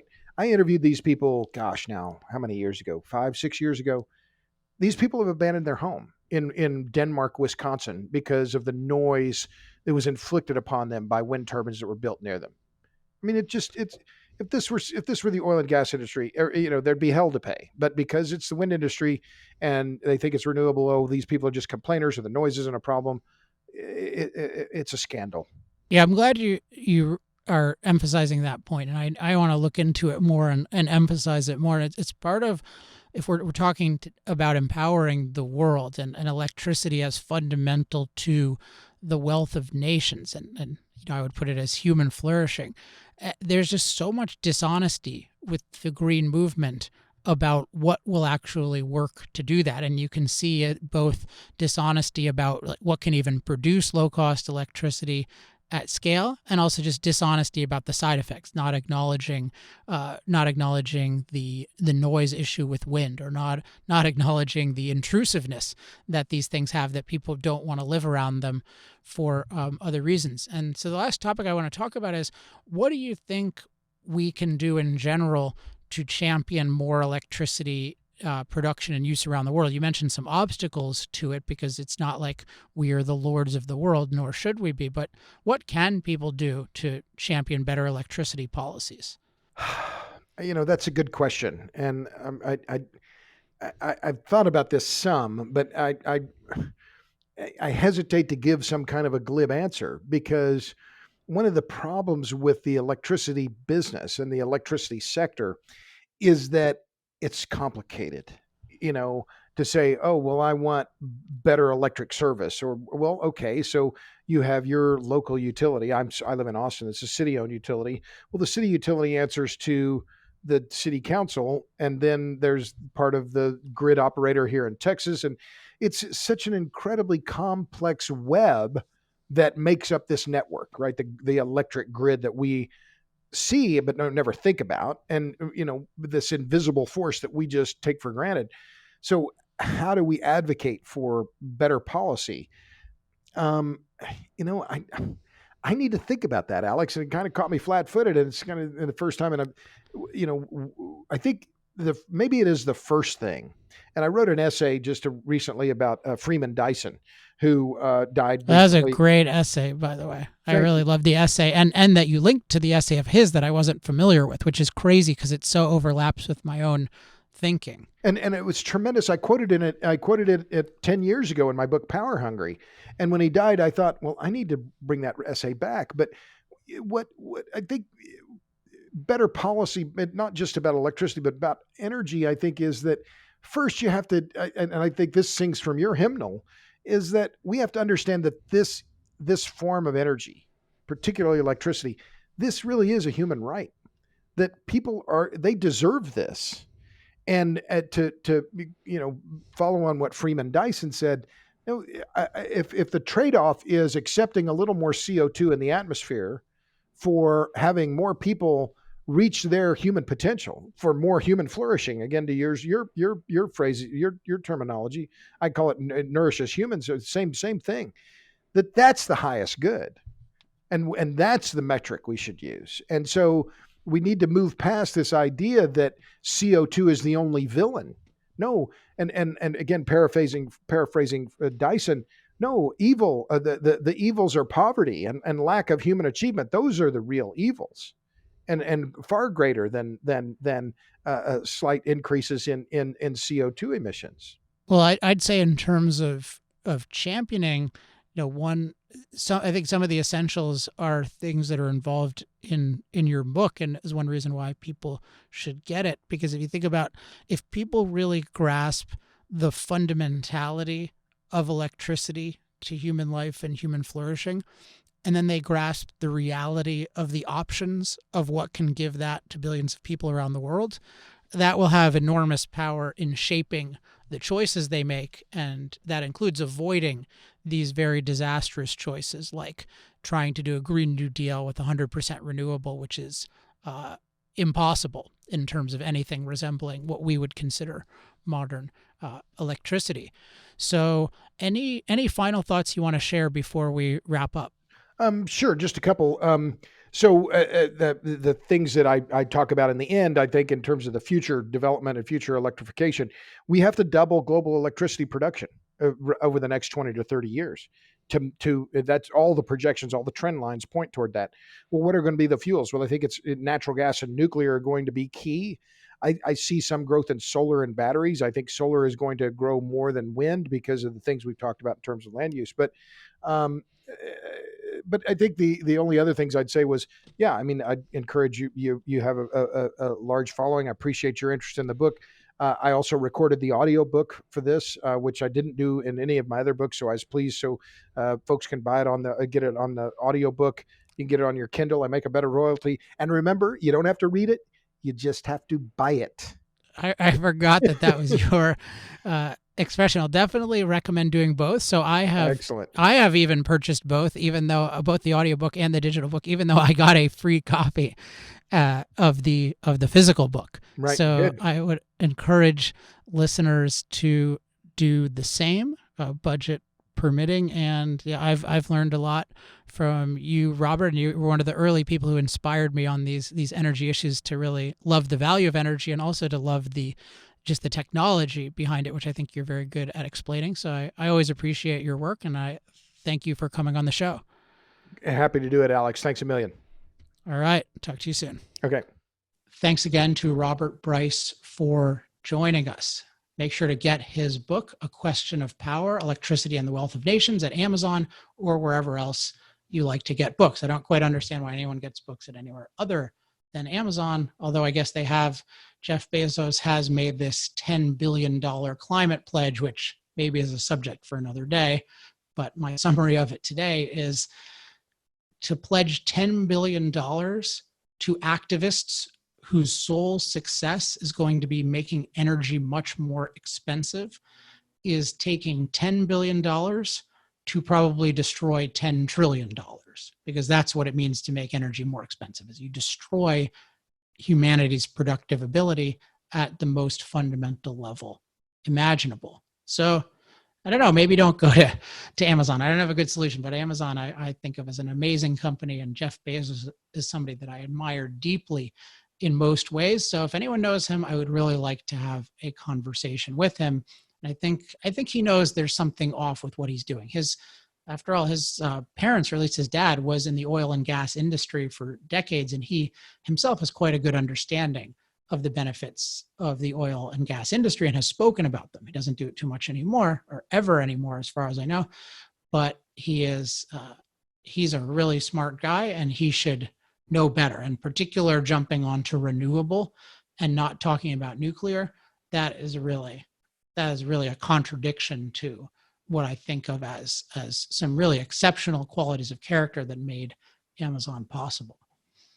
Okay, next we have Michael Mazzoni. Michael is a successful energy lawyer at the firm Haynes and Boone in Houston, Texas, and we are going to talk about intellectual persuasion.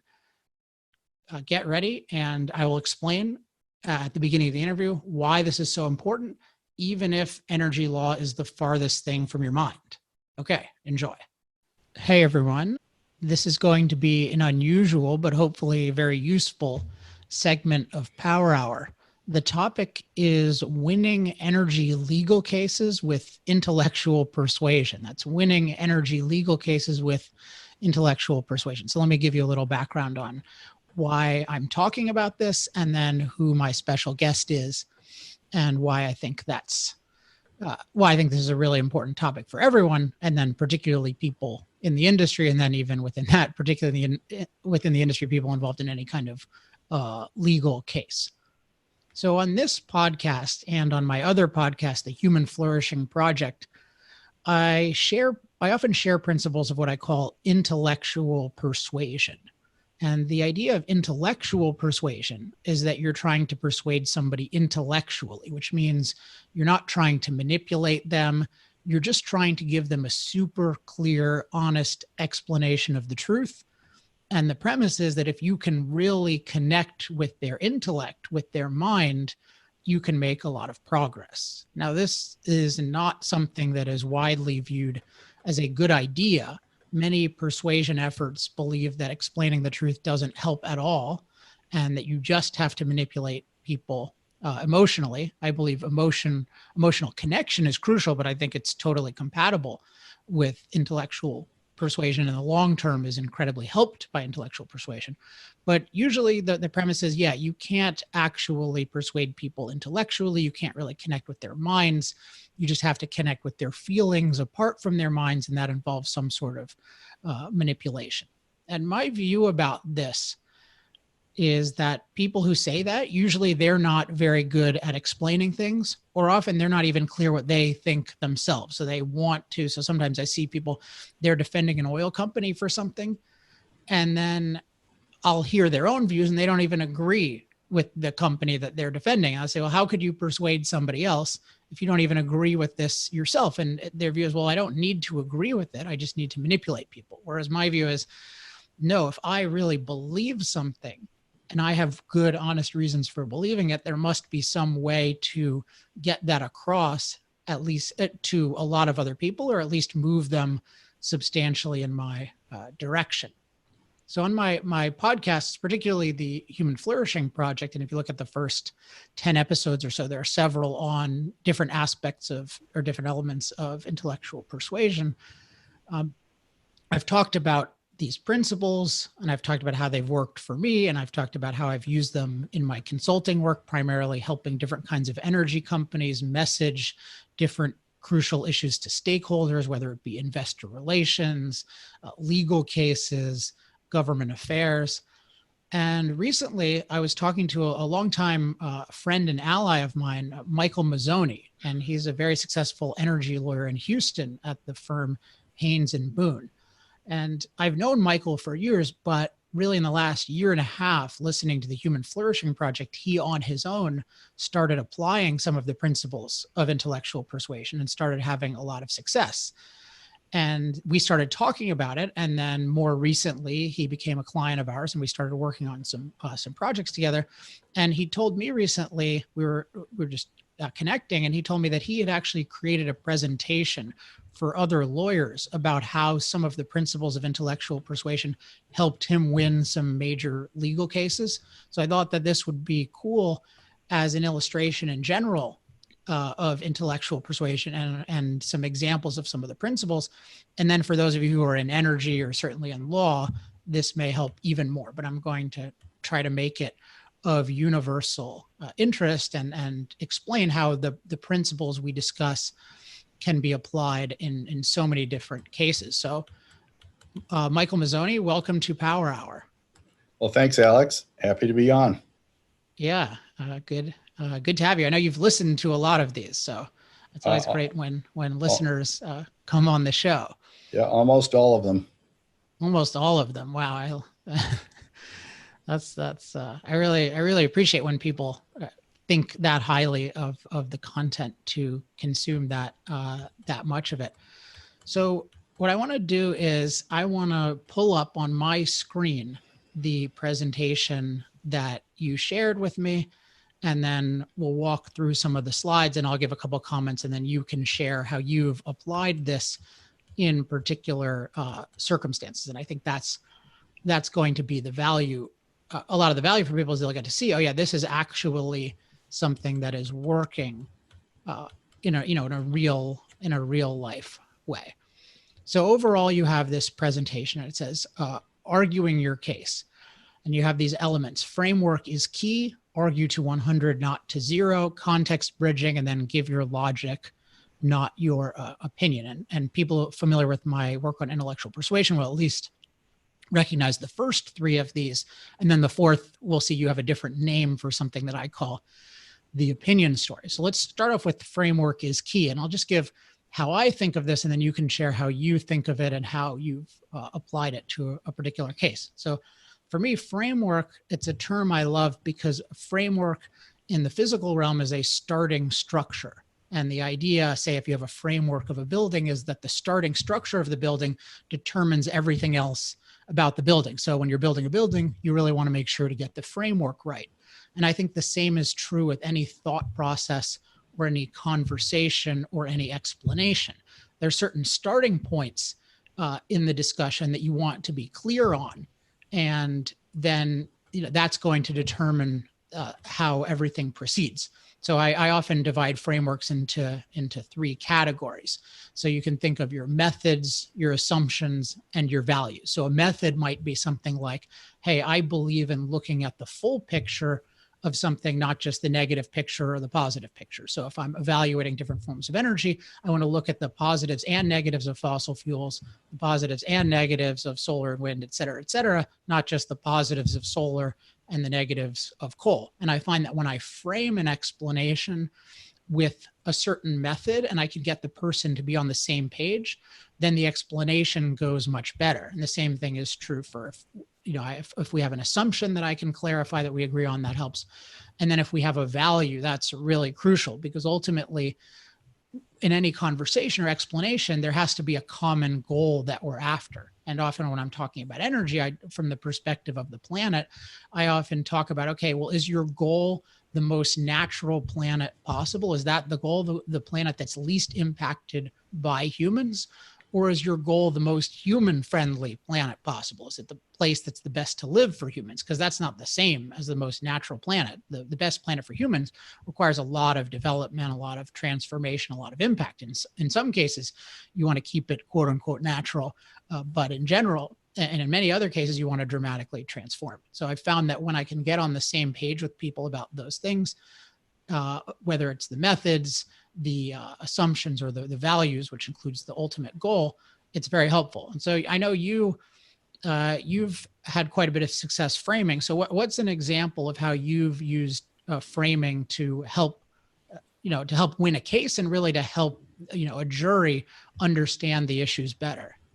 Yeah. So the way I look at the framing issue is sort of controlling the questions in a trial to make sure that the right questions are being articulated and argued. I can give you an example of that from a case that we had. So I would just one thing on that is, yeah. So I think of the questions, I mean, that really relates to the goal, right? Because ultimately there's a question and their goal is to come up with the right answer to the question. And then and then that's going to determine guilt or innocence. Do you think of it that way? Yeah. So the way I've held it in my mind is controlling the questions to be decided in the trial. Mm-hmm. I don't get complete control over that. My opponent has a say as to what questions he wants to be decided, and the court will have precise legal questions that have to be answered as well. But I think the key to me is to frame the case in such a way that the important issues are being debated, and if it's done right, that will fit within the legal questions. Those legal questions will fit within the framing that I've done. So the example I would give is from a case we represented a large company. Let's call it Company X for this, and they were being sued by an employee of a contractor that the company had hired to come work on a well site for the company. Now, the way the plaintiffs want to frame the case is Company X hired a contractor and told it what to do at its well site. The contractor's employee was injured doing this work. The employee lost a leg below the knee. And by giving these bad instructions, according to the plaintiff's framing, Company X breached its duty of care to the contractor's employee, which resulted in the injury. And in the case, the employee was seeking compensation for his life-changing injury. Now, the way to look at we look at framing according to your principles is to contrast it with the typical defense framing. So typical defense framing would be Company X owed a duty of care, did not owe a duty of care to the contractor's employees. But if it did, it was just a limited duty and it didn't breach that duty. If it did breach that duty, the breach didn't cause the injury. And if the breach did cause the injury, the plaintiff's employee is not entitled for the injury for the amount of money he's seeking. That's a very typical framing. It's very lawyerly, and notice that it wholly accepts the plaintiff's framing of the case. Now, so the plaintiffs, I take the plaintiff's framing as Company X gave an order that made this guy lose his leg, or lose the bottom half of his leg. Basically, that's it. And it seems like they're pretty much conceding that, but then there seem to be all these technicalities. That's right. And that's the typical way to frame the case from the defense perspective as I laid it out. Now, I used your framing principles and I thought, well, this is not really the way to properly frame the case. And I framed it this way. Company X hired this contractor for its skill and its expertise, including its ability to do work, dangerous work, in a safe way. The contractor and this crew, including the plaintiff, had done this job thousands of times. So really the issue in the case is when a customer like Company X hires a skilled contractor to perform work, is the customer responsible for the safety of the contractor's employees, or instead, is the contractor responsible for the safety of its own employees? So when the case is framed this way, it's a really different case. And the result in our case was that Company X paid nothing on the claim. In fact, its legal fees were paid for by the contractor, the plaintiff's employer, and the employee who lost his leg below the knee, who was to a large extent responsible for his injury, was compensated through his own company, his own employer's injury compensation program. Yeah, that's really interesting. So it's so valuable to just be thinking about, okay, what's the starting structure that is going to shape everything else? And yeah, I can imagine that when you frame it the way that you did, somebody could even think you're using, you're a customer of the contractor, and someone can probably imagine, oh yeah, well, I hire a contracting firm, to work on my house, and then somebody loses a limb with a chainsaw. Like, is that my fault? Well, no, I hired them. Like, they're experts in this and they're experts in safety. That's exactly right. There's just so much leverage in thinking about, okay, how is this case being framed by my opponents, and recognize it's never being framed to my advantage. And if you think you're right, then it's not being framed with the truth in mind. And then to think about, okay, what high leverage reframes can I do that the audience will agree with because they're right and they're reasonable. And the more you can do that up front, the more it changes the whole case, versus if you agree with their framework and then you try to just make clever little refutations to different parts of their case, it often doesn't work. And then that brings us to the next one, which is arguing to 100. So the way I think about arguing to 100, you have this x-axis of 100 and negative 100, and really 100 represents the ultimate goal or ideal or highest good, and negative 100 is the lowest evil. And my premise is that in any discussion, there's always some view of what is the good and what is the bad. And so an example I use a lot to explain this is not an energy example, but in the 2016 election, I think President Trump rhetorically very successfully argued to 100, or he reframed the debate to argue to 100. So I think of it as, before he was running, negative 100 was increasing inequality, and then 100 was equality. So the real ideal was equality, and that was the focus. And he really changed it to where 100 was make America great again, so American greatness, and negative 100 was American decline. And then by reframing the goal and the evil, he was then able to argue, okay, my policies are bringing us to the right direction. Whereas, and I don't agree, by the way, with American greatness as the goal, unless you mean by that American freedom. And I think there's a mixture of what people mean by American greatness, and part of it is freedom, but part of it isn't. But I'm just showing using this to illustrate the power of the reframe, versus if you just agree, yeah, I agree, we're trying to reduce inequality. Well, then you're not going to be able to say that much if you're advocating freedom, because there is a definite tension between freedom and inequality. So you often just end up me tooing the people who want more state power, whether it's over healthcare or anything else. So I'm curious, Michael, so how have you been using arguing to 100, and how do you think about it? Right. So the way I think about it is I don't want to start, or I do want to start an argument at least in a neutral position. I don't want to start in a deep hole. And so I hold that the concept of arguing to 100 in my head, to use a sports analogy, at the start of a trial, I want the scoreboard to read 0 to 0, not 100 for my opponent or 0 for me. And most of the time I'm representing the defendant. So I get to go second in every trial. That the defendant is the party being sued. So very quickly after a plaintiff's opening statement, it could be 100 for my opponent and 0 for me, even before I open my mouth to make my opening statement.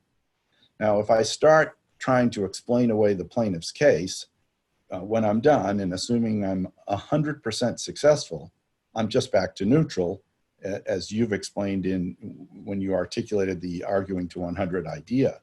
Now, note that this means that success is climbing myself out of a hole instead of achieving something on my own. Now, some lawyers recognize this problem. There's an expression among lawyers that if you're explaining, you're losing. But some defense lawyers will accept this because they think just getting back to neutral as a defendant is a win. They think if they've nullified the plaintiff's case, that's a win. But I think that's weak, and I think it's better to prosecute my own case, which means arguing the points that I framed earlier and arguing within my framework. So the principle, arguing to 100, is closely tied to the framing principle. Now, to drive it home, just to use the example of Company X again, arguing to 100 would mean that I would marshal all the facts of the case that support the idea that skilled contractors are hired for their skill. They're hired for their knowledge of how to work just to be done. They're hired for their extensive experience in having done the work. They're hired because of this particular crew's skills. They're hired because of the contractor's own safety rules and the contractor's own safety record. And that alliance, because I've thought about arguing to 100, and because I've framed it correctly, I've got all the facts lined up in the right direction, instead of trying to explain away why the plaintiff's case is not right. And this is all as opposed to, we didn't do it, but even if we did do it, it's not as bad as the plaintiff claims, which seems really weak, really lawyerly, and really defensive. Yeah, so an example that this reminds me of, and this, I didn't talk about the contrast arguing to 100, which you did talk about it, but it's arguing to 0. So that basically, so if you think about the example of shale energy in the US, you can think of it as the way it was framed was negative 100 is more fossil fuel use, and then positive 100 is a totally green economy. And when the shale revolution started occurring in the late 2000s, you had the dominant narrative was shaped really by Josh Fox, who created the Gasland movie. And his essential thing was he would just give a litany of explanations of why shale energy, or as he would call it, fracking, was bad. And so he would talk about, first and foremost, this is just using more fossil fuels. And so that's bad. That brings us toward negative 100. But then he'd say, it's causing contaminated groundwater, and it's causing these unprecedented earthquakes, and it's causing cancer clusters.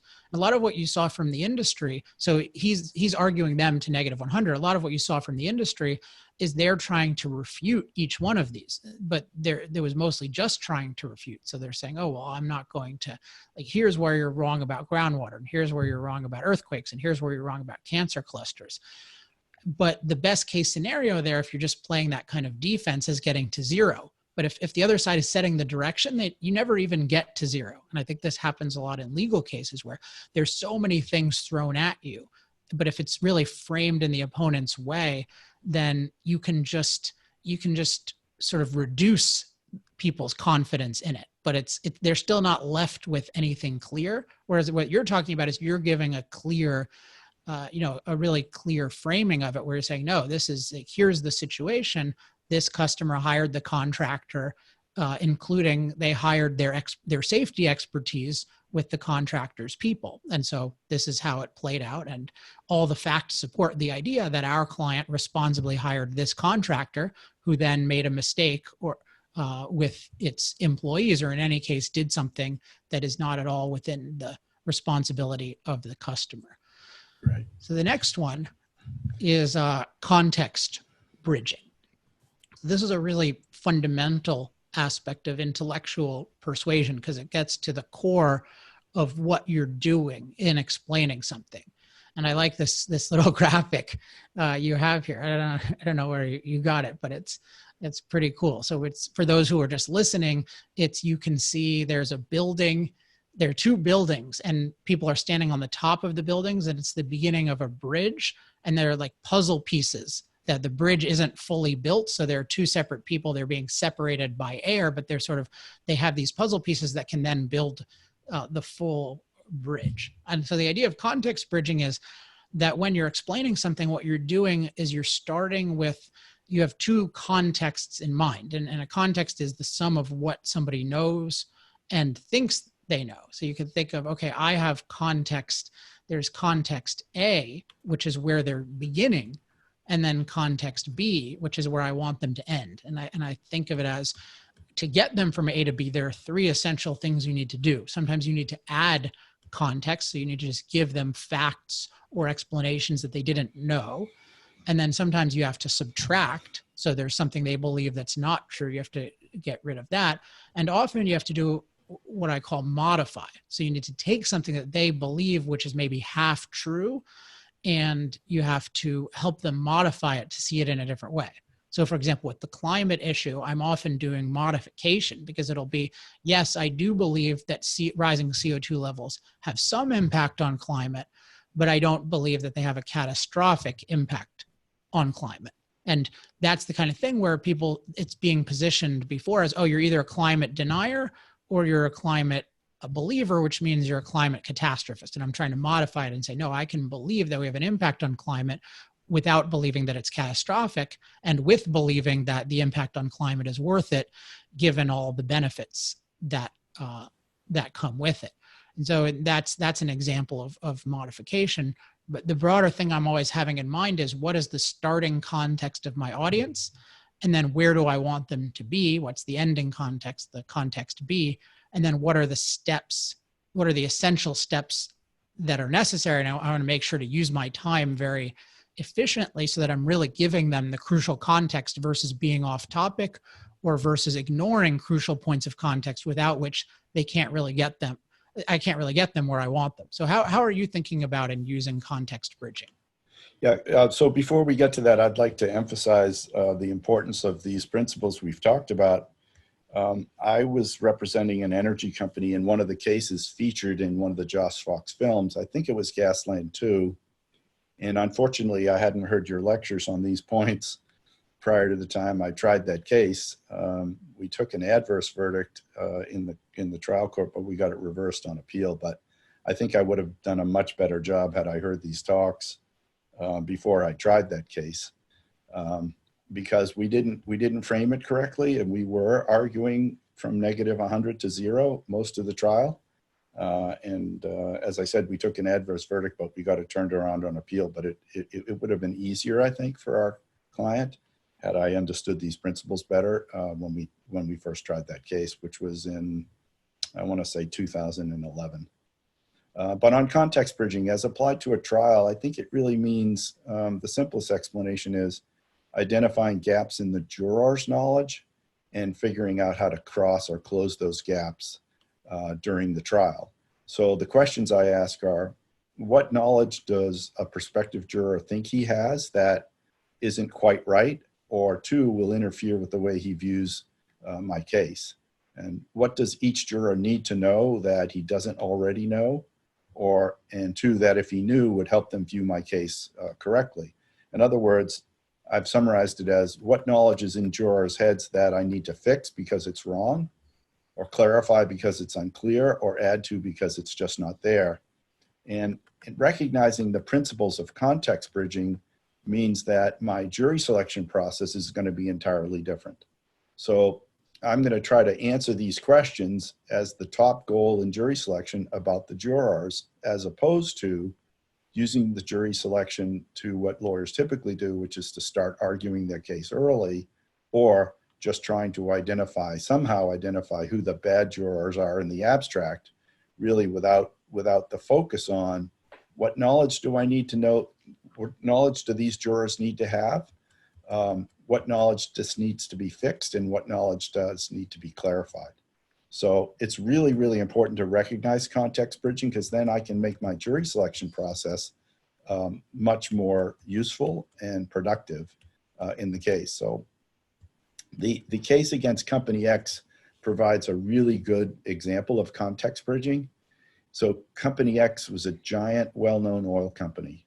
Every single person that showed up for jury duty knows this company and has heard this company's name.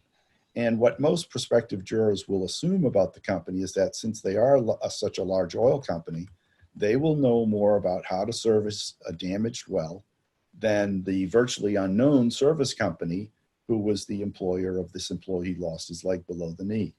This is a very, very important fact. If Company X knows more than its contractor about repairing a damaged well, then it's much easier to hold that contractor, Company X, responsible for not giving proper repair instructions. But most jurors will assume coming into the trial is 100% not true. Company X, like most major oil producers, delegate to contractors repair of damaged wells, and they've done this for years. They don't have anywhere near the institutional knowledge or the experience in oil well repair that their contractors have. So our jurors thinking otherwise is an understandable gap in their knowledge that I need to bridge in the case, and recognizing the principle of context bridging allowed me to do that, recognizing what I needed to do during the trial that otherwise wouldn't have done without the idea of context bridging.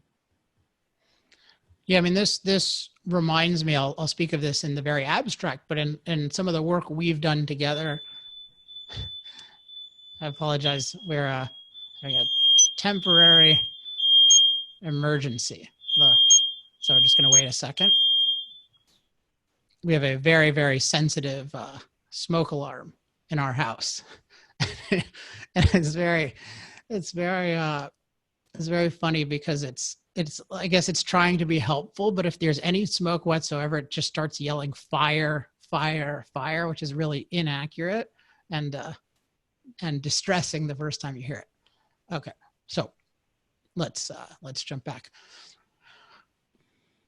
So this what you're just discussing now with context bridging reminds me of some discussions we've had in our own ongoing work together, where we're looking at a case. So much of it is looking at, okay, what's the starting point of the audience and where do we need them to be? And one key element of that is what are the different confusions often put forward either by the culture, by their upbringing, or often by the opponents that need to be clarified. And this, well, I didn't work with you on the case you're discussing. This is a perfect example where there's just this starting assumption that, yeah, of course, Company X is going to have all the expertise in terms of the employee safety of anyone who's working directly or indirectly for their company, including the contractor. And if you don't challenge that piece of context is going to just destroy people's thinking throughout the case. And so it's just a very high leverage thing to think at the outset, okay,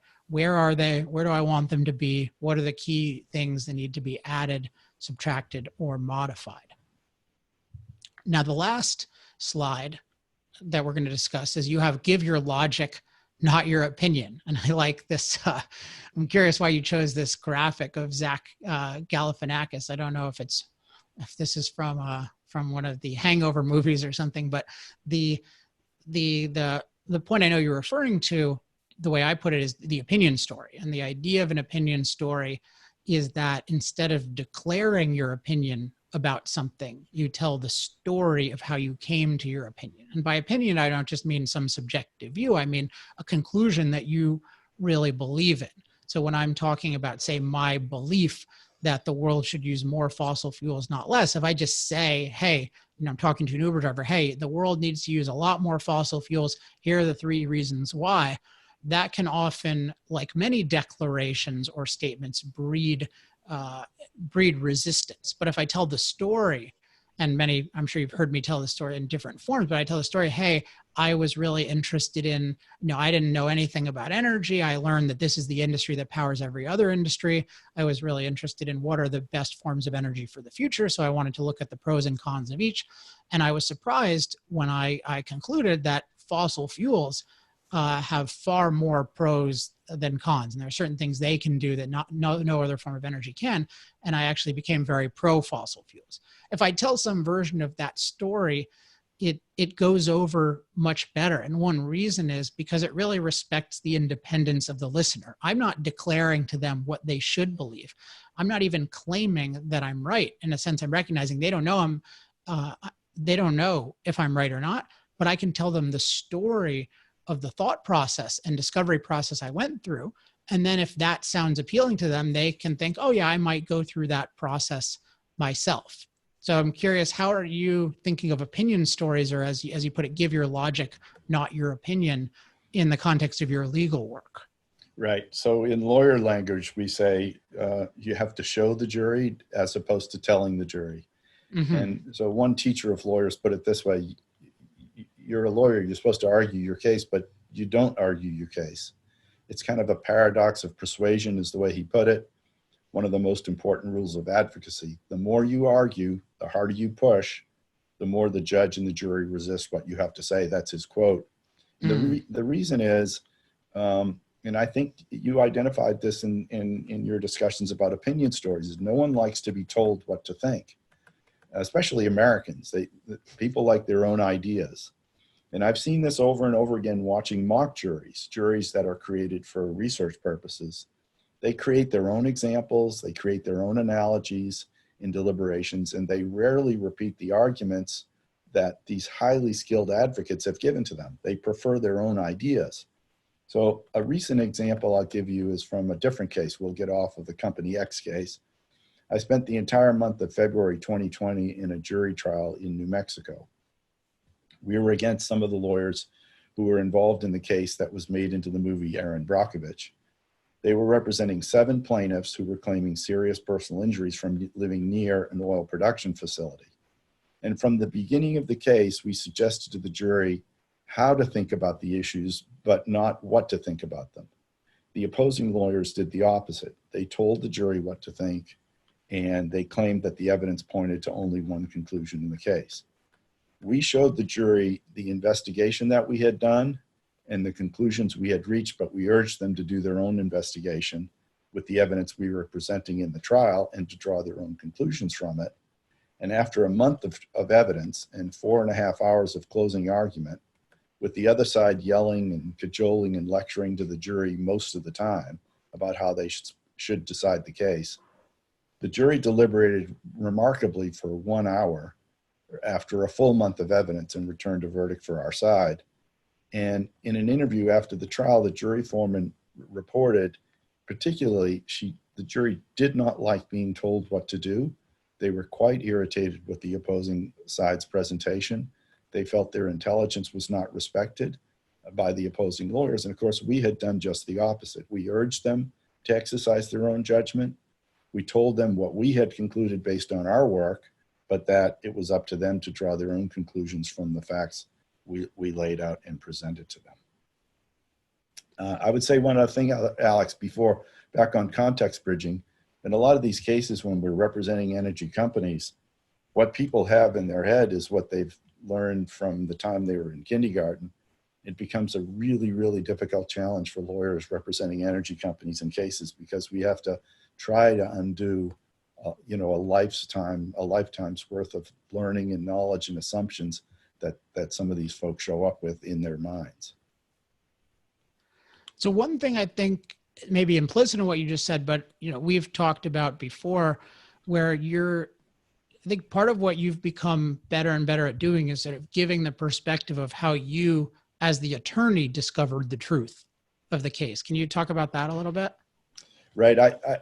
I try to stay away from, there's a rule prohibiting attorneys giving their own opinions. So I have to do it more in terms of what my client has done. Mm-hmm. So in the case I mentioned in New Mexico, I just started at the very beginning. I said, look, this is when this issue was first presented to us. These are the things that we did. We interviewed these people. We looked at these documents. We studied these aerial photographs. We looked at government records. And as we worked through the investigation, we realized that this is what occurred, and this is what had caused these issues, and this is what the problem was. And our conclusion based on that is that we're not responsible for that, because what happened to these people was that a builder had decided to build a neighborhood in the middle of an oil field, and he had built some homes on top of old oil production facilities that were in an active oil field. That really wasn't our client's responsibility or problem. And we urged the jurors to sort of take their own tour down that investigation path and conclude what they thought was appropriate. This is what we had concluded after what we had done. And it gave us a way to present all the relevant facts without sort of telling them this is the conclusion they had to reach. This is the conclusion they had to come to. Yeah, I mean, of all the things I've figured out with intellectual persuasion, I often find that opinion stories are the most powerful. They're the ones that are easiest to learn and apply. And when I do talks about communication, or better yet, workshops about communication with organizations, one thing I really focus on is helping the the people there develop their own opinion stories. And there are certain kinds of elements of an opinion story. Maybe we can link to, I don't know if I have any online presentations about this, but one of them, just one, there are a bunch, actually, no, there's a Human Flourishing Project about opinion stories. So I can link to that. But for instance, one pitfall with opinion stories is sometimes people will say, in effect, when I was your age. So they'll hear somebody with a different opinion and they'll say, oh, well, I used to believe that, but in effect, now I'm not dumb. And one thing with opinion stories is you don't refer to the other person. You just tell the story of how you think, and then they can apply it to themselves or not. But as soon as you say, oh yeah, I used to believe what you believed and now I don't, I mean, nobody likes hearing that. And there are a bunch of others, so I'll make sure to link in the show notes to that episode of the Human Flourishing Project. I have a couple of final thoughts on this, but Michael, before that, anything else you wanted to share about this issue of intellectual persuasion and then how it's applied to your work in energy law? Yeah, I would like to say one last thing. In this case we just talked about in New Mexico, I had to argue for 2.5 hours, 2 hours and 15 minutes actually is what each side was given. And it was a heavy dose of your concept of opinion stories and arguing to 100. And after the trial, the judge called me up and she said to me, that was the finest closing argument I've ever heard in any case. and I was really a little bit taken aback, but I attribute much of that to these ideas. But I'll tell you one other thing as well. I didn't know this, but there were 2 other district judges who were sitting in for closing arguments as well. And they had made similar comments to one of my witnesses who lives in that community, who ran into the judges after the trial, that it was really one of the best arguments they'd ever heard, a summation they had ever heard from a lawyer in a case. And so, hat tip to you, Alex, for these great ideas which I employed in this trial, and which had obviously a powerful impact on the jury because we won, but also on the judges who are sort of unbiased with respect to the issue of advocacy anyway. Well, that's really cool to hear. I don't think I had actually heard that part of the story. I think I had heard that somebody approached you later, like a juror or something, but I didn't know that it was the judge saying that. So my final thought on this is one perspective that's helped me a lot, really, since I was 18 years old. So almost 22 years ago now, or 21 and a half years ago, is that for whatever reason, I've always had the idea that if I can't explain my point persuasively, there's something that I'm not doing right and there's something I can do better. And I think there's often the premise that, well, if I explained it and I tried my best and they didn't agree, then there's something wrong with them and I don't need to change. And my premise is, no, there must be a better way of explaining this. And I'm always on the lookout for better ways of explaining this. And any innovations I've come up with have come from that mentality, from always looking for better ways to explain things. And I would encourage anyone in any realm of persuasion, if you're in the energy context, we can think of investor relations, we can think of legal issues, we can think of government issues, we can think of environmental type issues. Don't assume that you are already using anywhere near the best possible form of explanation. I sometimes think, well, in 500 years from now, I'll bet they'll have discovered some really good forms of explanation that we're clueless about now. So maybe let me try to push it at least a little bit in that direction. And so you want to think about, just with any project you're working on, what can be done to explain this point better? Because every little bit you can get better at doing it, that can lead to dramatic results in terms of success. And sometimes I use the analogy of a combination lock, one of those 10-cylinder bike locks, and the idea is you have to open all 10 cylinders for it to work. So you might get 8 of them right, and then you pull it open and it doesn't work. But then you unlock the 9th and the 10th, and then everything opens up. And sometimes explanation is like that. Sometimes there's just a little thing missing, and then everything opens up once you fix that little thing. So I just really encourage people to assume there are much better ways of explaining things, and then to try to innovate on that, or to try to find people who can help you. And obviously we have one here. So Michael, in terms of legal work, how do people, or anything else, how do people contact you? Well, michael.mazzoni@haynesboone.com is the email address. That's the best way. Okay, and Michael is standard spelling, and Mazzoni is Mazzone. So it's Michael Mazzoni or Michael.Mazzoni? Michael.Mazzoni. Michael.Mazzoni@haynesboone.com. And Michael and I have done some work together. So if you're interested in using both of us, that's at least definitely an option. If you want to contact me about this or anything else, of course, it's alex@alexepstein.com. Michael, thanks so much for coming on the show and for sharing these really cool experiences. You're welcome. Thank you for having me on. All right. Talk to you soon. Thank you. Thanks again to Michael Mazzoni for joining me and for sharing his experiences. I hope they're valuable to all of you. And again, if any of you want to get in touch with Michael, you can email him at michael.mazzoni@haynesboone.com. And I should say Haynesboone is HAYNESBOONE.com. So thanks again, Michael. I really enjoyed that, and I hope all of you did as well. Okay, it's almost time to end however long this power hour is. Hope you've enjoyed the large amount of content we've had lately. I plan on continuing that if people keep enjoying it.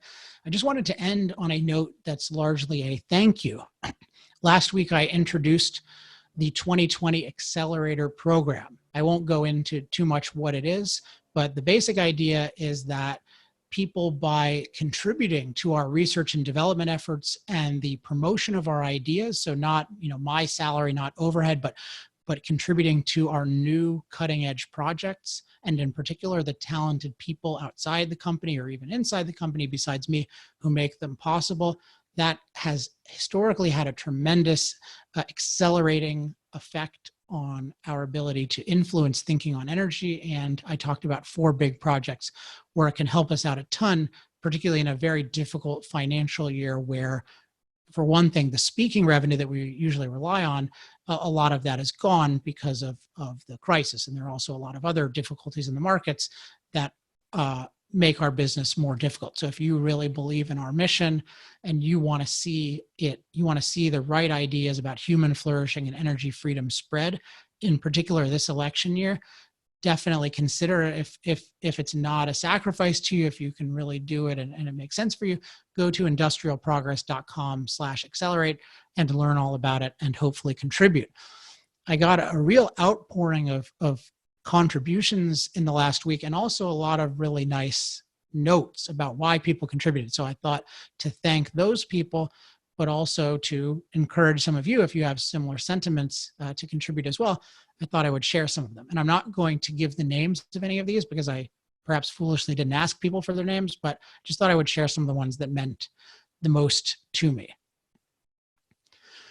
So the first one, I want to support you because the work you're doing and have been doing, you and your staff are brilliant, incredibly valuable, give a voice to the importance of fossil fuels. I was laid off a month ago, or I would have given more. That really affected me emotionally because I know what it's like. I know what people are going through in terms of being laid off. And then in particular in the oil and gas industry, it's such a difficult industry right now. And so for somebody to give any amount of money under those circumstances, that's a real affirmation of what we're doing. And it means a lot. Then there was someone who made one contribution, and then he wrote, I just made an additional contribution. My brother and his wife are fans of your work as well, and I know they would like to contribute, but since they are symphony musicians, their livelihood has been impacted by the events related to the pandemic. So thank you so much for that. And yeah, I really feel for people like symphony musicians. That's such a hard field to be in right now. The next one, you are a very good speaker. I have long felt it unfortunate that you have not been able to reach a larger audience. I think that you could be very effective at persuading open-minded people to change their opinions about quote unquote climate change and ultimately bring rational thinking to the political debate. I was quite excited when I heard that you plan to hire a professional to help you get more speaking engagements. I think this person means primarily TV appearances, which is what I focused on. And I'm happy to help fund that albeit at a very modest level. Yeah, thanks a lot for that. And something I've thought about a lot over the years is how much do I want to be public versus how much do I want to be behind the scenes? And a lot of our business is helping companies behind the scenes. And I think that's a valuable thing to do. But I would really like to be more public, and definitely by helping pay for our R&D and helping pay for our promotion, it allows me to be a lot more public. So not just with this podcast, but with more TV appearances. And I think those will lead to more and more, because I do think there are a lot of people who have not heard the human flourishing perspective on energy and environmental issues, and who've not been really given rational thinking methods for thinking clearly about a whole bunch of issues pertaining to human life and human flourishing.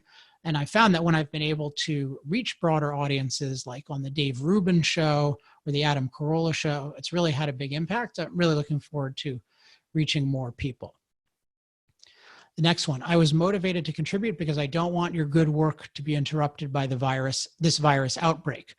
Your appeal at the end of the last Power Hour made me think about how important it is to spread your pro-human flourishing message and how it's threatened by the current crisis. Thank you for that. This is the next one. A few years ago, I started rekindling my interest in economics and politics, especially with what's been going on with all the climate alarmism. Anyway, you've been a breath of fresh air for me. I've been successful financially in my career, so I'm happily in a position where I can contribute to things like this that I believe in.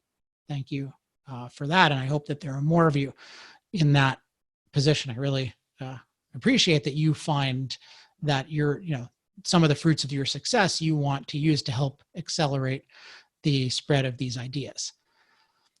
The next one, I've contributed because I admire all your work. You're helping me learn how to think better and live a more fulfilling life. And for me, that's basically the best endorsement you could ever give me. Think better and live a more fulfilling life. Those are the two things I'm most interested in energy, but also outside of energy. Now, this is someone I met about 10 years ago. He says, I worked for, and it's a pipeline, I won't mention the pipeline, but for 2.5 years, and it was the job I feel the most proud about in my career. I couldn't imagine a more important type of work, literally and figuratively powering people's lives. And yet, despite the tremendous good it provided, we were reviled and hated by everyone. Really bummed me out. Anyway, not only am I passionate about the work you guys are doing, I think, Alex, you have a remarkable ability to persuade, communicate effectively, and create change. So thanks for all the awesome work you and your team engage in. I'd be interested in a recurring $100 monthly subscription too. It would be convenient to have something auto set up. No worries if you can't set that up. I can try to remember to do so each month on my own. So I was really happy that people are asking for ways to contribute more, and in particular monthly. So I got a couple more like that, which I'll read, and then I'll tell you how we've resolved that. I've been wanting to contribute for a while now, but I didn't see a way to do it on your website. On your latest Power Hour podcast, you gave the details, so I immediately made a contribution. I really respect and appreciate everything that you're doing. You are one of the few people fighting to change the culture. I want to amplify the work you're doing as much as I can. To that end, I didn't see a way to set up a monthly recurring donation. That would make it easy for me to donate regularly. And then the final one is, I like the accelerator idea. I think there might be something missing though. What if a guy like me simply wants to write a small monthly check to the CIP, Center for Industrial Progress, because I really love what you're doing? How can I and the rest of the world do that?